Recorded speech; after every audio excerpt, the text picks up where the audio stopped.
Donc, je présente Thibaut qui va donc nous faire le plaisir de nous expliquer le fonctionnement. Alors évidemment, c'est en une heure et demie, hein, donc il ne va pas pouvoir tout dire. Et j'avoue que quand on a préparé, j'ai restreint toutes ses ambitions parce que sinon, demain matin, on serait encore en train de l'écouter. Donc, Thibaut est alors c'est quelqu'un qui a 35 ans, hein, il est dans la Mayenne et il habite dans la Bretagne, en Bretagne, pardon, depuis l'âge de 18 ans. Et il m'a expliqué, donc, il a reçu une éducation très progressiste, avec des parents très ouverts, et notamment des parents qui étaient très ouverts à la différence d'opinion, etc., etc., et aussi qui étaient très permissifs sur les mœurs. Alors, je ne sais pas trop ce que ça veut dire, hein, mais bon. Alors, double culture, me dit-il, ouvrière par son père et plus intello par sa mère, qui était institutrice dans le privé. Voilà, c'est quelqu'un qui a toujours, enfin Thibaut est quelqu'un qui a toujours eu une quête spirituelle, hein, donc il s'est toujours intéressé aux religions et notamment qui s'est intéressé aux religions auxquelles beaucoup de gens s'intéressent de nos jours. Ah, au fait, je signale, j'en profite pour signaler à ceux qui ne seraient pas au courant que Thich Nhat Hanh, hein, sur lequel nous avons eu un entretien par Benjamin Dorbert, hein, est mort. Hein. Il est mort le week-end dernier, samedi je pense, à l'âge de 95 ans, dans le monastère au Vietnam, hein, où il était depuis qu'il a vu une attaque cérébrale. Donc, évidemment, le réseau du village des Pruniers, vous savez, qui est à côté de Bordeaux, mais qui est maintenant un réseau totalement international, a signalé son décès. Et il y a eu évidemment une semaine de funérailles. Alors, je ne sais pas trop comment ça se passe, mais je sais qu'il a été mis en bière. Donc, je suppose qu'il n'y a pas de crémation ou il y a une crémation, je ne sais pas. Mais en tout cas, on pouvait voir son corps sur Internet, sur YouTube, ou même pas sur YouTube, hein, pardon, pas sur Facebook, sur YouTube. On pouvait suivre, si vous voulez, ce qui se déroulait. Voilà. En tout cas, il est parti. Et le village des Pruniers, j'avais envie d'y aller dimanche, du coup, pour voir, puisqu'il y avait je pensais qu'il y aurait des cérémonies. En fait, ils sont fermés à cause des conditions sanitaires. Voilà. Donc, Thibaut s'est intéressé au bouddhisme, c'est pour ça que je parlais de Thich Nhat Hanh, à l'hindouisme, au taoïsme, etc., et en général au symbolisme, et notamment à la franc-maçonnerie. Dès l'âge de 20 ans, hein, vous m'avez dit, Thibaut. Donc, vous avez beaucoup lu, vous avez participé à tout un tas de forums et vous-même, vous avez été initié donc dans l'ordre dont vous allez nous parler, l'ordre initiatique et traditionnel de l'art royal et rite opératif de Salomon, le 11 février 2012, donc ça va faire 10 ans pile, hein, et vous aviez 25 ans. Alors, du côté des études, hein, vous avez fait, comme moi, hein, une licence d'anglais en 2007, puis vous êtes devenu éducateur spécialisé depuis 2008-2011. Et depuis, vous travaillez dans la protection de l'enfance à Fougères et dans un secteur très rural. Et je sais que quand vous avez fait le master, donc vous êtes inscrit dans le master il y a quelques années, puisque vous l'avez fait sur 4 ans dans la mesure où vous aviez beaucoup de travail à côté, vous pouviez faire que chaque année, enfin chaque niveau du master, vous l'avez fait chaque fois en 2 ans. Et vous m'expliquiez le travail que vous faisiez, qui était quand même assez dur, mais stimulant. Et même après le master, je vous ai demandé si vous vouliez faire autre chose. Et vous m'avez dit non, non, non, je garde mon travail, ça m'intéresse beaucoup. Voilà. Donc, vous aviez fait votre mémoire de master, que vous avez soutenu l'an dernier chez moi, puisque la fac était fermée à cause du virus, sur donc l'OITA. Alors, donc, vous allez nous parler de ça. Et la première question que je vous pose, de même que je la pose absolument à tout le monde, à chaque fois qu'on fait des entretiens, c'est et alors, quand on travaille sur un sujet religieux, comment ce sujet précis, comment l'avez-vous rencontré? Alors, vous nous avez dit hein, que vous étiez devenu initié, mais comment ça s'est passé et comment vous avez pu réaliser cette étude? Voilà, alors maintenant, je vous laisse la parole. Eh bien, merci. Alors, je vais essayer de parler doucement puisque, comme vous l'aviez Lentement, lentement. j'ai tendance à parler rapidement, donc n'hésitez pas à me couper si je parle trop vite. Donc, comme vous l'avez dit, j'ai fait mon mémoire de l'intérieur, comme vous avez appelé ça à un moment donné, c'est-à-dire des mémoires d'un groupe dont on fait partie. Et le thème qui était le mien, moi, la question qui m'intriguait particulièrement, c'était est-ce que la pratique du rite opératif de Salomon, qui est le rite qui est pratiqué à l'ordre initiatique et traditionnel de l'art royal, est-ce qu'on peut la qualifier de pratique religieuse? Ça, c'était la question qui m'animait. Donc là, je vais La pas problématique, voilà, oui, oui. C'est ça. Je ne vais pas faire un compte-rendu du mémoire, mais plutôt une présentation rapide de l'ordre. En tout cas, au niveau de ce qu'on va parler aujourd'hui, je mets la deuxième diapo. Vous voyez la diapo, là, c'est bon? Oui, oui, c'est bon. C'est bon, c'est le programme. Donc, Voilà, très bien. on va, voilà, le programme un peu. Là, on va essayer très, très, très succinctement de parler de l'histoire de la franc-maçonnerie, en tout cas, d'où vient la maçonnerie actuelle. Ensuite, on parlera de l'ordre initiatique et traditionnel de l'art royal en tant que tel, le rite opératif de Salomon, qui est un rite qui lui est propre, et des adeptes, la sociologie des répondants, parce que j'avais fait une enquête dans le cadre de ce mémoire. Et donc, comment en fait, je vous l'ai dit, j'en suis membre. Et, Alors, attendez, ah parce oui. qu'il y a des Jean-Thierry, il faut fermer votre micro. Ça y est, je vous ai fermé le micro. Sinon, Super. il y a des… Voilà. Oui, allez-y, pardon, Thibault, allez-y. Pas de souci. Je disais que j'en suis membre et donc je suis connu des responsables actuels de l'ordre. J'ai bénéficié tout simplement de leur confiance et mon initiative a été plutôt très bien accueillie et je dirais même encouragée. Voilà. Bon, ça, c'est intéressant, hein, c'est très bien ça. Voilà. Donc, si on commence par ce que vous nous annoncez, alors on évacue tout ce qui a précédé, disons, la formation de la franc-maçonnerie spéculative, c'est-à-dire ce qu'on appelait la franc-maçonnerie opérative, c'est-à-dire les gens qui construisaient, qui étaient des maçons, d'où le terme, parfois certains aiment imaginer que l'ordre remonte à la construction du temple de Salomon, donc il y a pas mal de choses qui ont été faites là-dessus. Mais là, vous allez nous parler juste de disons, des débuts de la franc-maçonnerie telle qu'on la connaît de nos jours en Angleterre au XVIIIe. Alors, rapidement, pour ceux qui ne connaîtraient pas. Alors, donc, rapidement, effectivement, vous expliquez, donc la franc-maçonnerie opérative, on ne s'y attarde pas, les confréries, les corporations, ça c'est en France. En Angleterre, il y a ce qu'on appelle les Old Charges, donc qui sont ces textes du XIVe qui régissent le métier, avec une partie d'histoire légendaire qui remonte, comme vous l'avez dit, à Noé, Adam et Ève, et puis une partie règlement de métier. Et puis en fait, le XVIIe siècle, c'est un entre-deux. C'est un passage où la maçonnerie, qui était faite de travailleurs, de bâtisseurs, elle n'est plus uniquement opérative. Elle est opérative, mais elle contient des membres dits adoptés qui ne sont pas du métier. Pour autant, elle n'est pas encore spéculative. Alors, spéculative, c'est la maçonnerie d'aujourd'hui. C'est celle où on philosophe un petit peu, où on parle de symboles, etc. Il y a une définition que j'aime bien, moi, qui est de la fin du XVIIIe, de William Preston, qui dit « c'est un système particulier de morale, voilé par des allégories et illustré par des symboles ». Bon, et ben là, on n'est pas encore là-dedans au XVIIe, mais on commence à voir des choses qui glissent. Donc, l'adoption d'hommes fortunés, extérieurs au métier, ce qu'on appelle les gentlemen masons, qui viennent une fois, qui donnent à la caisse de solidarité, et puis qui ne sont pas tellement intéressés autrement par ça. Ils donnent du prestige aux loges. Mais il y a également un glissement organisationnel en Écosse. On a une structuration nationale, ce qui n'existe pas ailleurs avant. Et puis un glissement symbolique. En Écosse, on commence à avoir un mot du maçon, un mot secret qui permet de se reconnaître, et puis des signes de reconnaissance secrets. Mais on reste dans le monde des bâtisseurs, même si, effectivement, eh bien, on n'est pas encore dans la spéculation, même s'il y a des membres qui ne sont pas du métier. Et donc, vous parliez de la question de la Grande-Bretagne au début du XVIIIe. Ouais. Donc, effectivement, qu'est-ce qui se passe à cette époque-là? C'est une bonne question, on ne sait pas trop. Moi, j'aime un peu comparer cette époque-là à un gruyère historique, parce qu'on a de la matière, mais on a aussi beaucoup de trous. Alors, pour combler les trous, on a différentes théories, alors historiques et mythiques.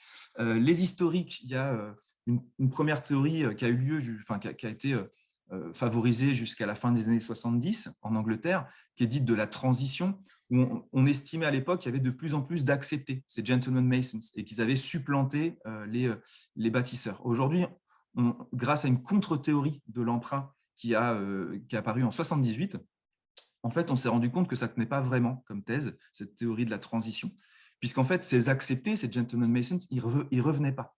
Il y a eu aussi en Angleterre des loges d'acceptés qui étaient éphémères, donc elles ont disparu, et en plus, leur travail ne correspondait pas à la définition spéculative que j'ai donnée tout à l'heure, avec les voilés de symboles, illustrés par des symboles, etc. Ce n'était pas ça. Donc, cette contre-théorie de l'emprunt dit qu'il y a eu des emprunts qui ont été faits par ces maçons spéculatifs aux opératifs, mais il n'y a pas de transition. Pour autant, c'est une contre-théorie, parce qu'elle ne propose rien. D'accord. à la même époque, ce qu'on appelle la clé écossaise, qui est aujourd'hui la théorie qui a la faveur des historiens actuels, qui place la naissance de la maçonnerie en Écosse, bizarrement, parce que vous allez voir qu'on va beaucoup parler d'Angleterre, mais elle la place en Écosse, qui est la terre des premières fois. C'est là-bas qu'on a la plus ancienne structure nationale, les plus anciens PV, les plus anciens rituels avec des valeurs morales appliquées à des symboles, la définition spéculative, la plus ancienne référence au mot du maçon, ce fameux mot de passe, mot secret, et l'utilisation des termes apprenti et compagnon. Donc ça, c'était quand on a essayé de boucher les trous du gruyère historique de manière historique, scientifique. Il y a aussi tout un tas de mythes, je ne vais pas les décrire, mais j'ai liste des savoirs secrets antiques qui auraient été transmis, le nombre d'or qui avait été perdu au Moyen-Âge, la filiation templière qui ne tient pas du tout, les compagnonnages français qui ont surtout emprunté la maçonnerie plutôt que l'inverse. Je ne vais pas m'attarder là-dessus, mais en tout cas, on a tout un tas de mythes également aujourd'hui qui ont été démontés par les historiens. D'accord. Et alors, le Ça, grand début. Ça, c'est les trous. Maintenant, la matière qu'on a, qu'est-ce qu'on a en termes de matière un peu plus sûre? C'est qu'on place le début de la maçonnerie dite spéculative, celle des grandes obédiences, un peu celle qu'on connaît aujourd'hui, en 1717. On pense que c'est une date plutôt symbolique parce qu'on la situe, les historiens la situent plutôt en 21. Mais cette première grande loge, en fait, réunit 4 loges en Angleterre, à Londres, et elle sera dite plus tard des modernes, je vais expliquer. Et elle va se baser sur des constitutions qui seront rédigées par un protestant, un pasteur protestant. Un pasteur, oui, oui. Un pasteur, le pasteur Anderson, qui est un pasteur écossais presbytérien. C'est l'importance, puisque la maçonnerie de cette époque-là s'inscrit vraiment dans la religion. Le grand architecte de l'univers. Attention, attendez, parce qu'il y a encore quelqu'un qui a mis son micro. Jean-Thierry, s'il vous plaît, gardez le micro éteint. Voilà. Donc, le grand architecte de l'univers, qui est une expression calviniste, c'est Dieu, mais c'est une vision religieuse assez tolérante. Et je cite cette constitution-là qui dit qu'elle cherche le centre d'union, la religion sur laquelle tous les hommes sont d'accord, laissant à chacun ses propres opinions. En fait, ce qu'il faut voir, c'est que ce n'est pas un œcuménisme total, c'est on arrête la guerre entre protestants. On arrête entre les presbytériens et les anglicans qui se livraient des guerres un peu compliquées, les dissenters, tout ça. Donc ça, c'est la première grande loge, c'est la première tradition qui sera dite moderne par la deuxième tradition qui naît au milieu du siècle, du XVIIIe, qui, eux, vont se qualifier d'anciens, parce que ça fait bien d'être un ancien quand on se situe dans un mouvement un peu traditionnaliste, ou traditionnel en tout cas. Donc, ils vont aussi refaire leur propre constitution, ils vont avoir des rituels différents, ajouter des prières et qualifier les premiers de modernes, un peu de manière pour se moquer d'eux, sur un ton un peu polémique. Et ça va faire naître cette deuxième grande loge, cette deuxième grande tradition maçonnique anglaise, spéculative, une querelle qu'on appelle la querelle des modernes et des anciens, qui va durer plus de 50 ans, jusqu'à l'union en 1813 en Angleterre de la Grande Loge actuelle anglaise qui est issue de cette union de 1813 où les anciens ont un petit peu gagné le combat idéologique face aux modernes. D'accord. En fait, on a deux traditions anglaises qui sont à l'origine de tous les rites actuels du monde et l'Ouattara, le rite opératif de Salomon, puise dans les deux. Voilà. D'accord. Donc, est-ce que vous pouvez justement là maintenant nous expliquer comment il est né, ce Ouattara? Alors, en France, d'abord, il faut que la maçonnerie arrive en France avant que l'Ouattara naisse. En France, la maçonnerie française avant anglaise exilée. Et c'est un développement de ce rite moderne, donc de la première école anglaise, qui se développe à fond. Je fais un grand bond dans l'histoire. Vous voyez, il y a des rites un peu spécifiques en France qui vont naître, le régime écossais rectifié avec une maçonnerie chrétienne hétérodoxe, pour ceux qui connaissent Martinez de Pasquali, qui influence beaucoup tout ça. La fixation d'un rite moderne français, et puis l'arrivée du rite écossais ancien accepté, ce fameux rite en 33 degrés qui fait fantasmer tous les conspirationnistes. Et puis, en 1860, il y a un grand désinvestissement symbolique de la maçonnerie en France, parce qu'il y a un grand investissement sociétal et politique de la maçonnerie française. Donc, plutôt anti-religieuse, anti-catholique à l'époque, et ultra-républicaine. Ça, c'est la fin du 19e. Je fais un bond dans le temps de 100 ans, et on arrive aux années 50, où là, il y a un réveil initiatique et spiritualiste dans la maçonnerie française en réaction à cette maçonnerie sociétale. Et donc, comment naît l'Ouattara ?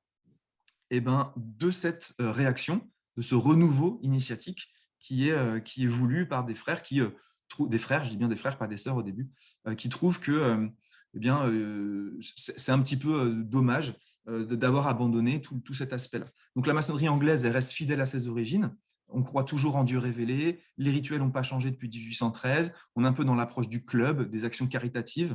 Et en France, on a soit un accent politique, soit un accent spirituel. On a vraiment deux maçonneries en France. Je le résume Mais comme ça. voilà, est-ce que vous pouvez, oui, expliquer un petit peu la différence entre cette anglaise et la franc-maçonnerie anglaise et la franc-maçonnerie française, Alors, notamment la à franc-maçonnerie, partir du moment où il y a ce qu'on a appelé le schisme, hein, du Grand Orient. oui, alors le schisme du Grand Orient, c'est 1877, où effectivement le Grand Orient explique qu'il n'est plus nécessaire de croire en l'immortalité de l'âme et d'affirmer que le grand architecte de l'univers est Dieu. Et Oui, donc ça, le Grand Orient va se mettre au banc de la maçonnerie mondiale, qui est influencée par la maçonnerie londonienne. Et si la franc-maçonnerie londonienne, c'est 90% de la maçonnerie mondiale, eh bien en France, 90% de la maçonnerie française, c'est ces 10% qui restent sur le niveau mondial, c'est-à-dire la majorité de la maçonnerie française, c'est une maçonnerie qui n'a pas accès au reste de la maçonnerie mondiale parce qu'elle n'est pas régulière, elle ne suit pas les mêmes règles qu'à Londres, puisque Dieu ne s'est pas obligatoire et l'immortalité de l'âme, on n'est pas obligé d'y croire. Et effectivement, on n'est plus dans des présentations de travaux en France, là où dans le reste de la franc-maçonnerie mondiale, issue de la tradition anglaise, on est plutôt dans on pratique le rituel, on mange, éventuellement quand on mange, on parle de sujets symboliques, d'abord c'est le rituel et on mange. En France, c'est le rituel, on présente des travaux, on ferme les rituels et ensuite on mange. d'accord.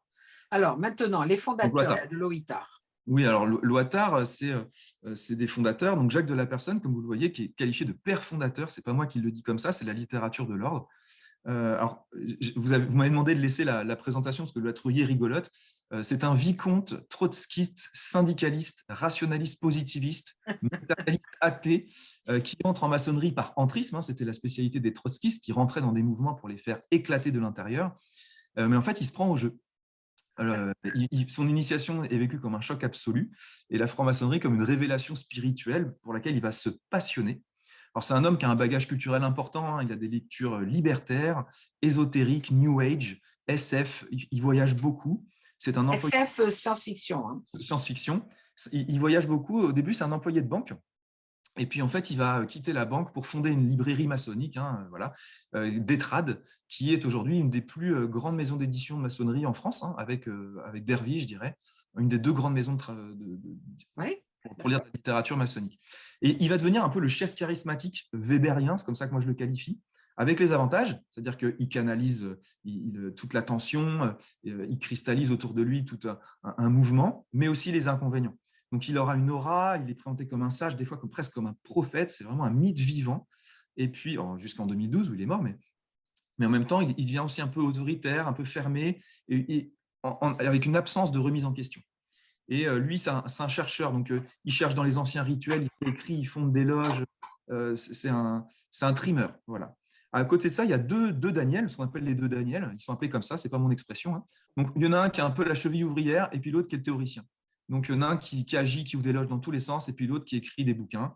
Béresniak étant également au Grand Orient de France. Les deux étaient au Grand Orient de France, très expérimentés, haut gradés dans divers rites, des vieux routards de la maçonnerie qui rejoignent Jacques de la Personne dans son projet de fonder Ouattara.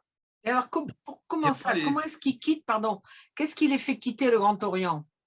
Alors, je crois la folie de Jacques de la Personne, l'aura de ce monsieur, et puis ils se connaissaient parce qu'ils étaient dans les hautes instances du Grand Orient de France. D'accord. Les uns comme les autres étaient lassés et faisaient partie de cette volonté de renouveau initiatique à la fin des années 50, début des années 60, pour remettre de l'initiatique dans la maçonnerie, du spirituel là-dedans. Et donc, il n'y avait pas grand monde à cette époque-là, hein, pour faire de la maçonnerie, de la spiritualité, à part ceux du rite écossais rectifié dont je vous ai parlé, ces chrétiens hétérodoxes là, mais sinon, il n'y avait personne. Donc, je pense qu'ils ont été intéressés par ça. Et ensuite, on a les 5 pointes de l'étoile, qui étaient 5 frères, qui ont été initiés par Loittard. Donc, eux, ce ne sont pas des vieux routards. Eux, ils ont été formatés par le rite et l'obédience des premières années. Et ils vont très vite prendre des responsabilités importantes. Et donc, les Loittard se fondent sur 15 années, en fait. Aujourd'hui, on va fêter les 50 ans en 2024. Mais les 15 premières années, c'est les seules qui sont vraiment intéressantes à vous présenter aujourd'hui, parce qu'en fait, il y a une effervescence au départ qui est hallucinante. On annonce la révolution maçonnique, la renaissance initiatique de toute l'institution. Il y a un engouement pour le mouvement qui est assez impressionnant sur Paris, le Nord et bizarrement la Martinique. Mais il y a une perte de la réalité de Jacques de la Personne. Ça va partir avec des projections numériques complètement, c'est n'importe quoi. Et en fait, en 77, il y a… Attendez, pardon. Qu'est-ce que vous appelez des projections numériques? Vous voulez dire dans la Ouais, numérologie? Non, dans le sens où il imaginait que c'était tellement génial son projet que toute la maçonnerie française viendrait à lui. D'accord. Tellement il était persuadé de son projet, quoi. Bon, ça n'a pas du tout fonctionné. Ça a toujours été une obédience qui est tout à fait confidentielle en France. Aujourd'hui, on est 1300 à peine. Donc, voilà. Et, à titre de comparaison, le Grand Orient de France, il serait autour de 50 000. Hein, donc vous voyez la différence. En 77, il y a un coup d'État. C'est-à-dire que le grand maître de l'époque, qui n'était pas Jacques de la Personne, lui, il était en responsabilité du rite, mais pas de l'ordre. On parle de terreur, on décapite les têtes gênantes. C'est comme ça que parle la littérature, enfin les témoignages de l'époque. En fait, il y avait beaucoup de cadres peu formés, des maîtres qui étaient peu formés, qui ont été jugés indignes par ce grand maître un peu autoritaire et qui, à un moment donné, est parti avec 90% des membres de l'ordre. À la fin, il restait une vingtaine de personnes. L'ordre, en 77, il est exsangue au bout de seulement 3 ans, finalement. Mais il y a une force assez incroyable de reconstruction, des gens qui ne sont pas découragés, bizarrement. Ils finissent à 20, et ben ils disent, bon, on y retourne. Et grâce à un réseautage maçonnique assez efficace, ils vont envoyer des courriers, ils vont inviter dans leur tenue énormément de monde d'autres obédiences, et ça va marcher. Ils vont se faire reconnaître, puisque la maçonnerie marche beaucoup par la reconnaissance par les pairs. Donc, ils vont se faire reconnaître par le DH, le droit humain, qui est la plus grande obédience mixte de France et historiquement la plus ancienne. Du coup, ça va faire revenir les Martiniquais qui étaient partis suite à 77 en disant « Ouh là là, vos affaires, c'est trop compliqué, on se retire ». Pareil dans le Nord, la province du Nord s'était retirée, ils reviennent avec les Martiniquais. Donc, il y a de nouveau un deuxième dynamisme dans cette étape-là, mais c'est l'époque où Jacques de la Personne quitte l'ordre. Il démissionne de ses fonctions, plutôt sans vague, bizarrement, et les raisons pour lesquelles il quitte l'ordre, moi j'ai eu plusieurs versions par des gens de l'époque, c'est pas tout à fait clair. Et sur les dernières années, 84-88, j'ai parlé tout à l'heure de la querelle des anciens et des modernes en maçonnerie. J'ai envie de parler ici de la querelle des vieux contre les jeunes, les deux Daniel contre les 5 pointes de l'étoile, qui vont se disputer sur le sort de qu'est-ce qu'on fait après la maçonnerie bleue. La maçonnerie bleue, c'est apprenti, compagnon, maître, c'est la loge de base. Qu'est-ce qu'on fait après? On a créé quelque chose de nouveau, et après, pour les degrés 4, 5, 6, on en fait combien? Les anciens, les vieux, ceux qui viennent du Grand Orient de France, disent on va appliquer le rite écossais ancien accepté, le RE2A, qui est en 33 degrés, qui est connu, qui est le rite le plus pratiqué au monde. C'est simple, efficace. Les petits jeunes, soutenus par Jacques de la Personne, qui a démissionné de ses fonctions, mais qui garde un œil et un pied d'influence, en tout cas, dans l'ordre, les incitent à soutenir un projet original. Et c'est le projet qui a été retenu. Les vieux démissionnent, les jeunes restent, prennent les responsabilités. Et c'est un système en 9 degrés original qui n'existe nulle part ailleurs. Le rite opératif de Salomon, aujourd'hui, il est en 9 degrés. D'accord. 8, c'est la fin, c'est la stabilisation de l'ordre. Il y a l'implantation de nouveaux territoires en France et même la création en 99 d'un territoire bizarre, le sextant, qui est le territoire des loges qui n'ont pas de territoire. Quand on n'est pas assez près les unes des autres, mettons, on va dire une centaine de kilomètres pour créer un territoire géographique, on appartient à un territoire virtuel, le sextant, des loges qui n'ont pas de territoire, qui regroupent des loges à La Réunion, à Maurice, à Madagascar, un peu partout en France dans des lieux isolés, en Bretagne notamment, ici c'est une loge du sextant, au Québec, etc. Voilà. D'accord. Ça, c'est très intéressant. J'ai siégé à plusieurs jurys de thèse, puisque à Bordeaux, nous avions Cécile Révauger, hein, qui enseignait à l'université en anglais, puis dans le master religion, qui faisait des cours sur la franc-maçonnerie et qui a dirigé, je crois qu'elle en a peut-être encore, qui doit venir à soutenance, des thèses sur la question. Et il y avait une thèse notamment sur l'historique des loges, mais pas évidemment de l'OITAR, mais à l'île Maurice. Une thèse aussi sur la maçonnerie en Inde, aux Antilles, en fait, tout ça, c'est tout à fait passionnant. Alors, maintenant, puisque vous avez explicité les origines, comment ça s'est formé, est-ce que vous pouvez nous dire les spécificités maintenant de l'OITAR et des rites dont vous nous Tout avez à fait. parlé? Alors, les spécificités sont nombreuses parce que l'OITAR se fait remarquer dans le paysage maçonnique français par justement ces spécificités. C'est vraiment un ordre à part. Donc là, sur la diapo que je vous ai mis, c'est en fait cet ordre, moi je le trouve, même si j'en fais partie, relativement paradoxal. Alors déjà, l'initiation est l'unique motivation, c'est-à-dire que toute démarche administrative doit être motivée par un intérêt initiatique. Oui, mais est-ce que c'est pas la même chose dans les autres ordres? Non, pas tout à fait. Pour connaître un peu, s'il y a des maçons autour de la table virtuelle, là, ils pourront aussi peut-être expliquer comment ça marche chez eux. Moi, je trouve qu'il y a beaucoup d'administratifs dans les obédiences françaises. Théoriquement, nous, objectivement, on en a beaucoup moins. Mais le fait de justifier toute démarche administrative par une raison initiatique, dans les faits, moi, je ne suis pas tout à fait d'accord avec ça. C'est un peu un effet d'annonce. D'accord. Et Euh, qu'est-ce que vous appelez l'administration? Par exemple, les courriers, les démarches administratives. Vous savez, la maçonnerie, alors peut-être un petit peu moins ouattard que les autres, mais quand même un peu, et globalement, la maçonnerie française, ce sont quand même des grosses bureaucraties assez lourdes, avec un terme, c'est assez technocratique, hein. Il y a des démarches, il y a des documents à renvoyer, et puis il y a des hiérarchies à respecter. C'est assez lourd, hein, de faire bouger, de faire mouvoir une obédience maçonnique. D'accord, d'accord. Lottard voulait se libérer de ça, être plus fluide, etc. Je crois, avec le recul, réussit son coup, même si, en grossissant un petit peu, il se confronte un peu au même souci que les grandes obédiences. D'accord. C'est un ordre et pas une obédience. C'est un ordre qui, en France, on parle d'obédience maçonnique. Lottard ne souhaite pas se qualifier de cette manière-là. Obédience, c'est la racine étymologique d'obéir, hein, et on ne souhaite pas obéir à l'ordre. Il y a une obéissance, mais à la règle spirituelle. Et il y a une règle spirituelle comme dans un ordre religieux. D'accord. Voilà. Il y a la souveraineté absolue de la loge, qui est vraiment aussi une spécificité de l'ordre, échaudée certainement par les épisodes de 77, etc. Il y a le pouvoir de justice qui a été donné aux loges.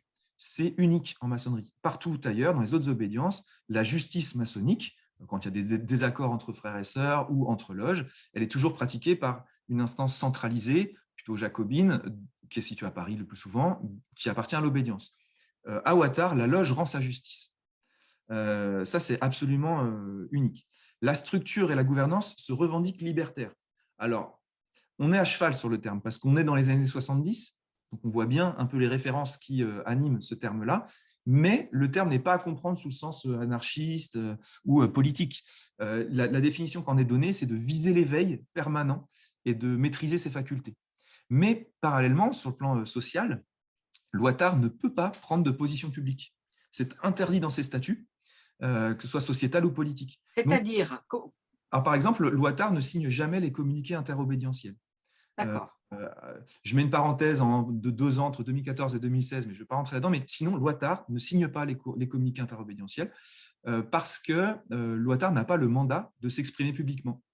Ne peut pas s'exprimer au nom des frères et sœurs de l'ordre. Ce que les autres obédiences françaises font assez allègrement. Si demain, je ne sais pas moi, Éric Zemmour venait à faire une réflexion, ou Marine Le Pen, sur la franc-maçonnerie, voilà, qui serait mauvaise pour la France, etc., vous avez la garantie que vous aurez un communiqué interobédientiel de toutes les obédiences françaises, connues, en tout cas les majoritaires, pour dire que c'est scandaleux, etc. Lottard ne sera pas signataire. Alors pourquoi? C'est les membres même qui n'ont pas voulu? Alors, c'est parce que ça s'est construit de cette manière-là, c'est-à-dire le côté libertaire, c'est qui est en droit de s'exprimer en mon nom. Et puisque les loges sont souveraines, qui pourrait s'exprimer au nom d'une loge qui est souveraine?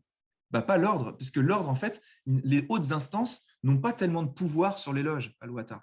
Elles ont un pouvoir sur le respect du rite. C'est-à-dire qu'une loge ne pourrait pas changer une virgule du rite. Ça, c'est très centralisé, c'est assez sévère.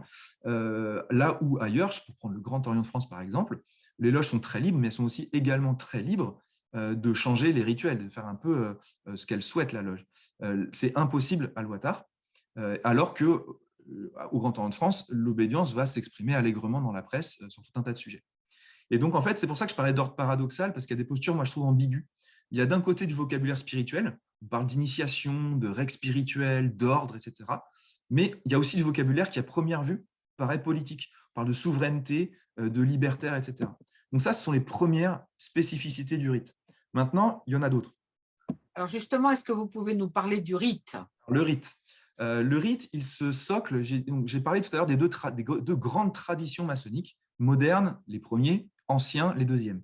En fait, le socle du rite opératif de Salomon, c'est un socle moderne, c'est un socle du rite français.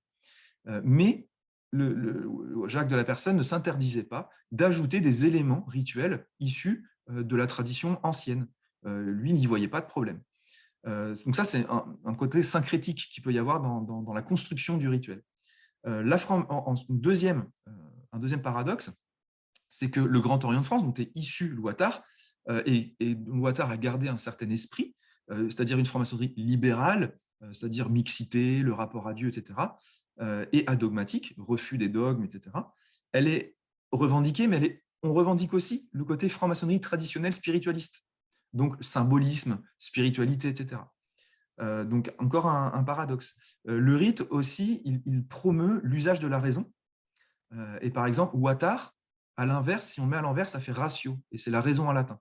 Après, là, on reconnaît, hein, vous savez, les tables d'émeraude d'Hermès Trismégis, ce qui est en haut est comme ce qui est en bas, ce qui est en bas est comme ce qui est en haut, tous les hermétistes connaissent ça. Et donc, en fait, Ouattar, dans l'autre sens, ça fait ratio, c'est la raison. Finalement, la raison est cachée derrière les allégories, la grande place à la poésie qui est donnée dans le rituel, qui est quand même un rituel qui est plutôt joli à entendre. Vous allez nous l'expliquer ensuite davantage. Alors, oui, puis si je ne vais pas assez loin, vous me poserez des questions, il n'y a pas de souci. Le processus rédactionnel, même lui, il est paradoxal. C'est que d'un côté, on a une recomposition qui est scientifique, qui est plutôt méthodique de la part de Alors, Jacques. pardon, excusez-moi. Ce que vous appelez le processus rédactionnel, c'est quand les gens rédigent les règles. Quand Jacques de la Personne rédige le rituel dans les années 70. Ah, le rituel, d'accord, oui. Parce qu'en fait, il va se baser, on a dit, sur le rite français, mais en même temps, il va aller essayer d'aller voir, c'est quoi les convergences des vieux rituels? Ah, et ben ça manque aujourd'hui, ça a disparu, et ben il faut le réintroduire. Et D'accord. dans le cadre d'une recherche assez minutieuse. Mais en même temps, il se laisse une inspiration qui est quasi prophétique. Mais lui dit, mais athée. Donc là, on est dans tous les paradoxes de Jacques de la Personne. Mais quand on écoute Jacques de la Personne décrire le processus, ce qu'il a inspiré, là, je vais vous citer ses propres mots. Lui, il dit qu'il a été inspiré. Il utilise des expressions comme « à mon insu »,« ça a jailli »,« c'était là »,« ça venait d'ailleurs »,« pas de moi-même »,« m'ont été envoyés »,« j'ai reçu ». Il parle de messages, d'un appel et d'intermédiaire. Moi, je trouve qu'on est presque dans une révélation mahométaine. Donc, même si lui dit « mais athée ». Bon, ok. Voilà. Alors justement, ça c'est intéressant que vous souleviez ce point, puisque évidemment on saute déjà un petit peu à une conclusion, mais ces révélations, elles viennent d'où? Puisqu'il est athée, donc il ne croit pas en un être suprême. Eh ben, il dit qu'il ne sait pas. Ah, Voilà. d'accord. Il règle le problème assez facilement. Et puis, la troisième composante de la rédaction de rituel, on a dit la recomposition scientifique, l'inspiration prophétique, c'est l'émotionnel. Il y a un vrai travail volontairement sur l'émotionnel. Donc, il y a une croyance que le rite, il agit sur le pratiquant. Et donc, il y a une recherche, même dans la phraséologie, d'une certaine puissance, d'une poétique, d'un rythme, d'une musicalité à l'oral, parce que c'est un rite qui doit être entendu.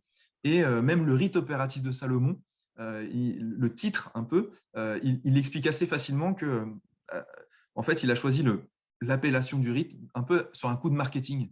En fait, quelqu'un lui disait, mais c'est quoi là que tu es en train de bricoler là dans ta loge là?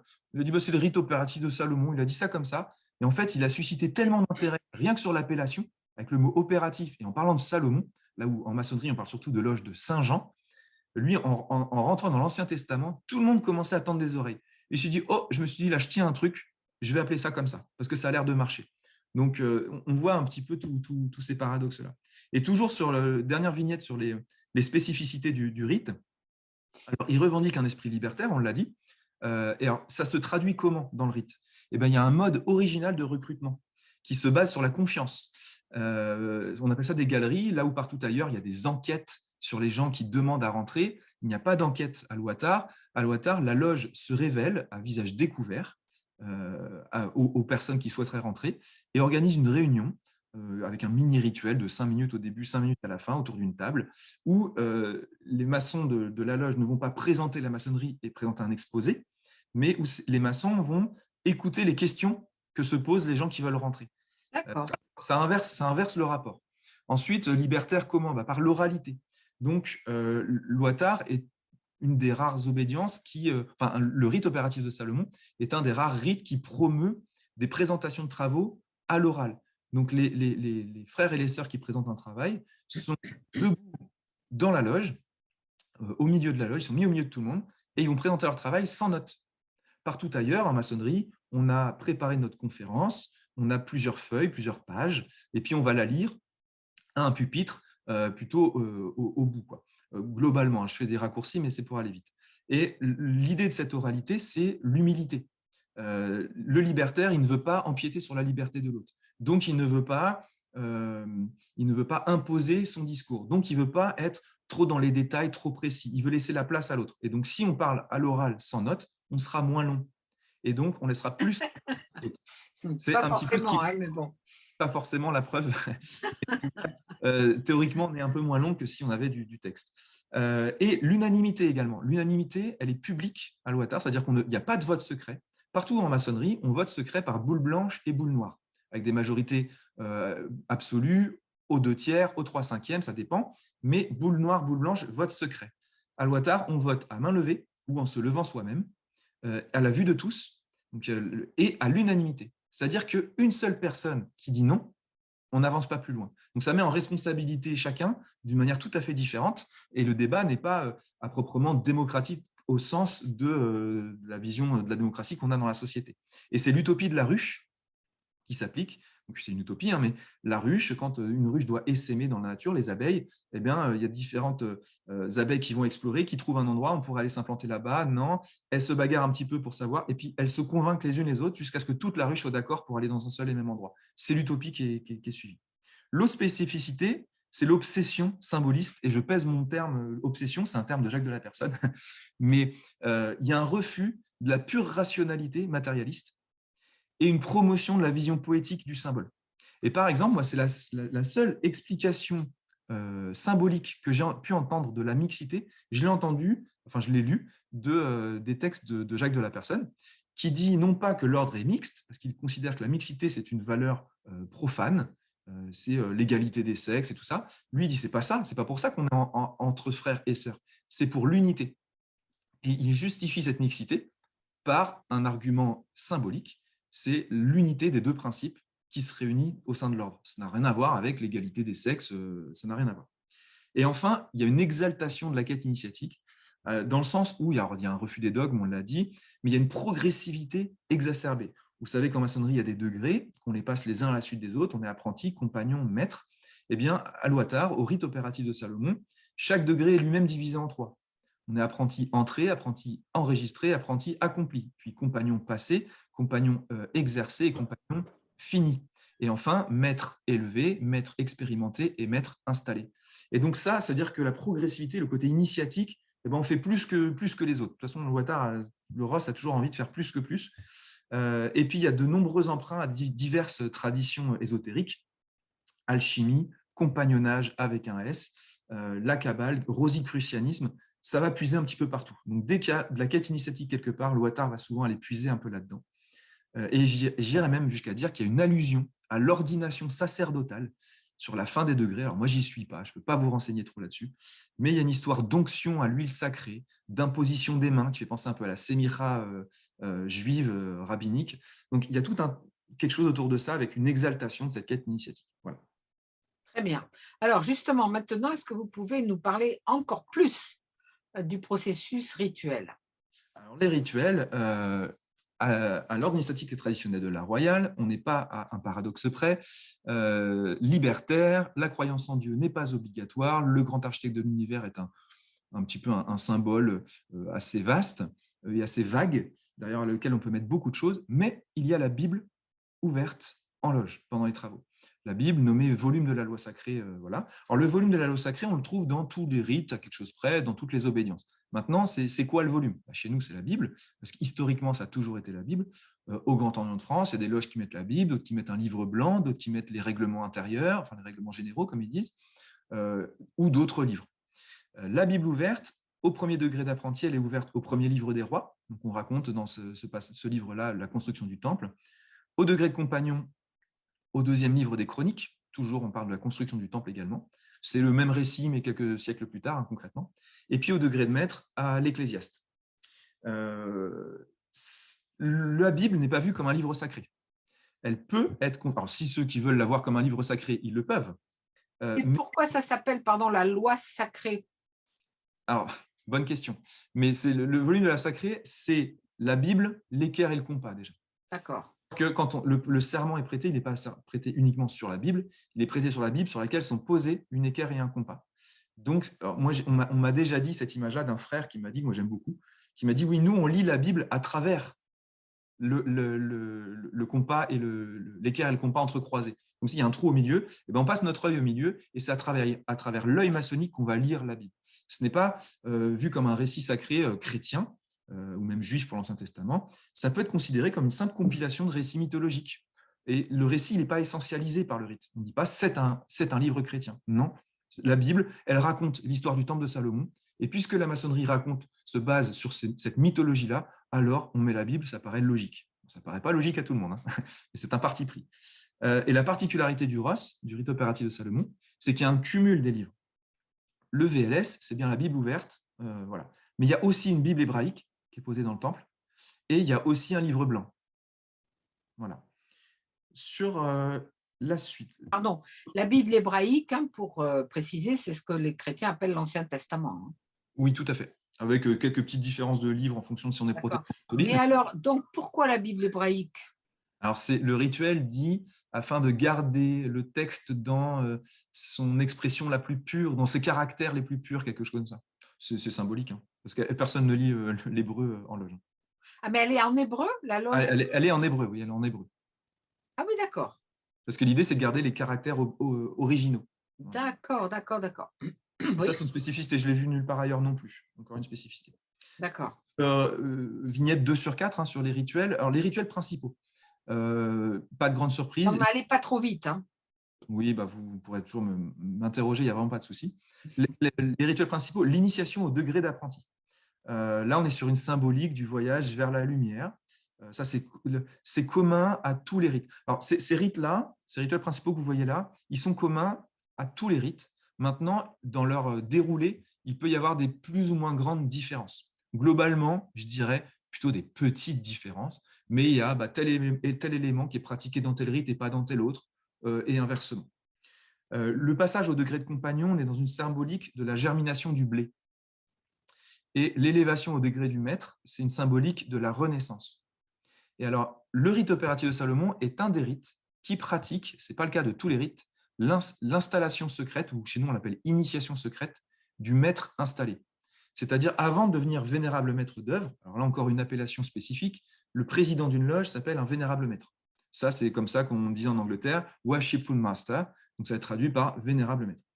Le rite opératif de Salomon rajoute d'œuvre. Alors, on voit bien la polysémie d'œuvre. Hein. Ça peut être le grand œuvre alchimique. Et en même temps, il y a le côté maître d'œuvre des bâtisseurs. C'est voulu. Hein. On crée une confusion, mais qui permet une polysémie du terme, une polysémie du coup de l'interprétation qu'on va en faire.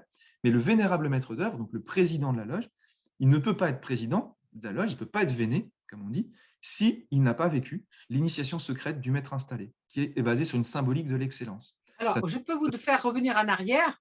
Est-ce que vous pouvez nous expliquer comment est manifestée concrètement la symbolique de la germination du blé dans cette cérémonie? Qu'est-ce qu'il y a? Et de même pour la Renaissance. Comment ça se passe?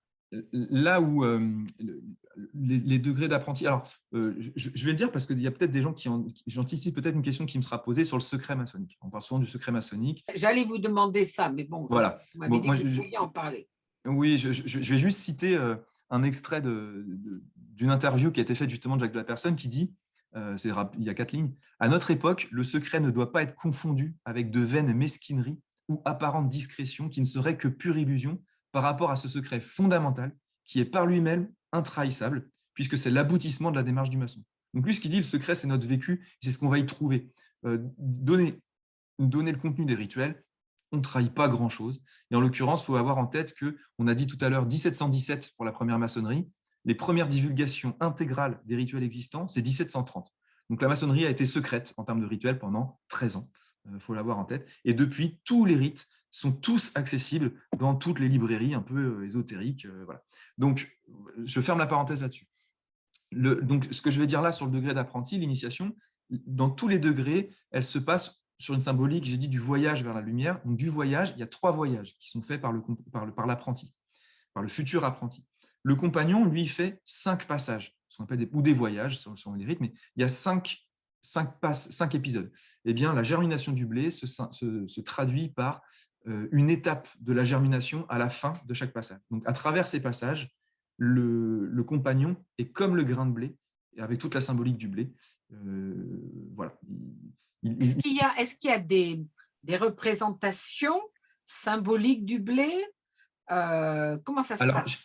Au rite opératif de Salomon, tout est physique. C'est-à-dire que tout est physique au sens de matériel.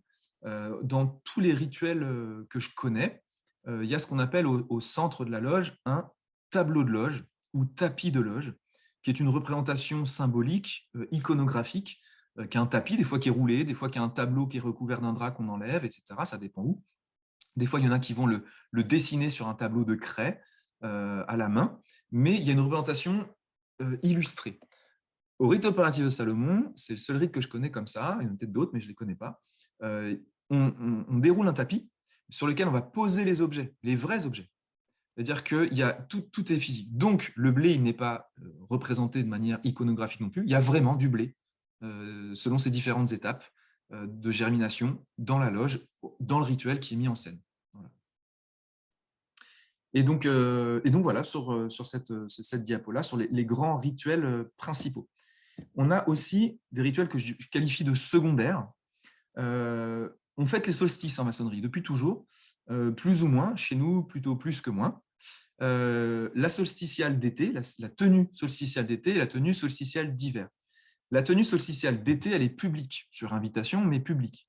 Il y a deux rituels, le rituel dit du chaudron, qui se passe dans le temple maçonnique, et le rituel dit du feu, qui se passe en extérieur, avec un peu sur la symbolique du feu de la Saint-Jean, et qui subit les influences des rituels forestiers. Alors, c'est un autre sujet, ça encore, mais ce que certains appellent la franc-maçonnerie du bois, qui se passe dans les forêts, dans les clairières, etc.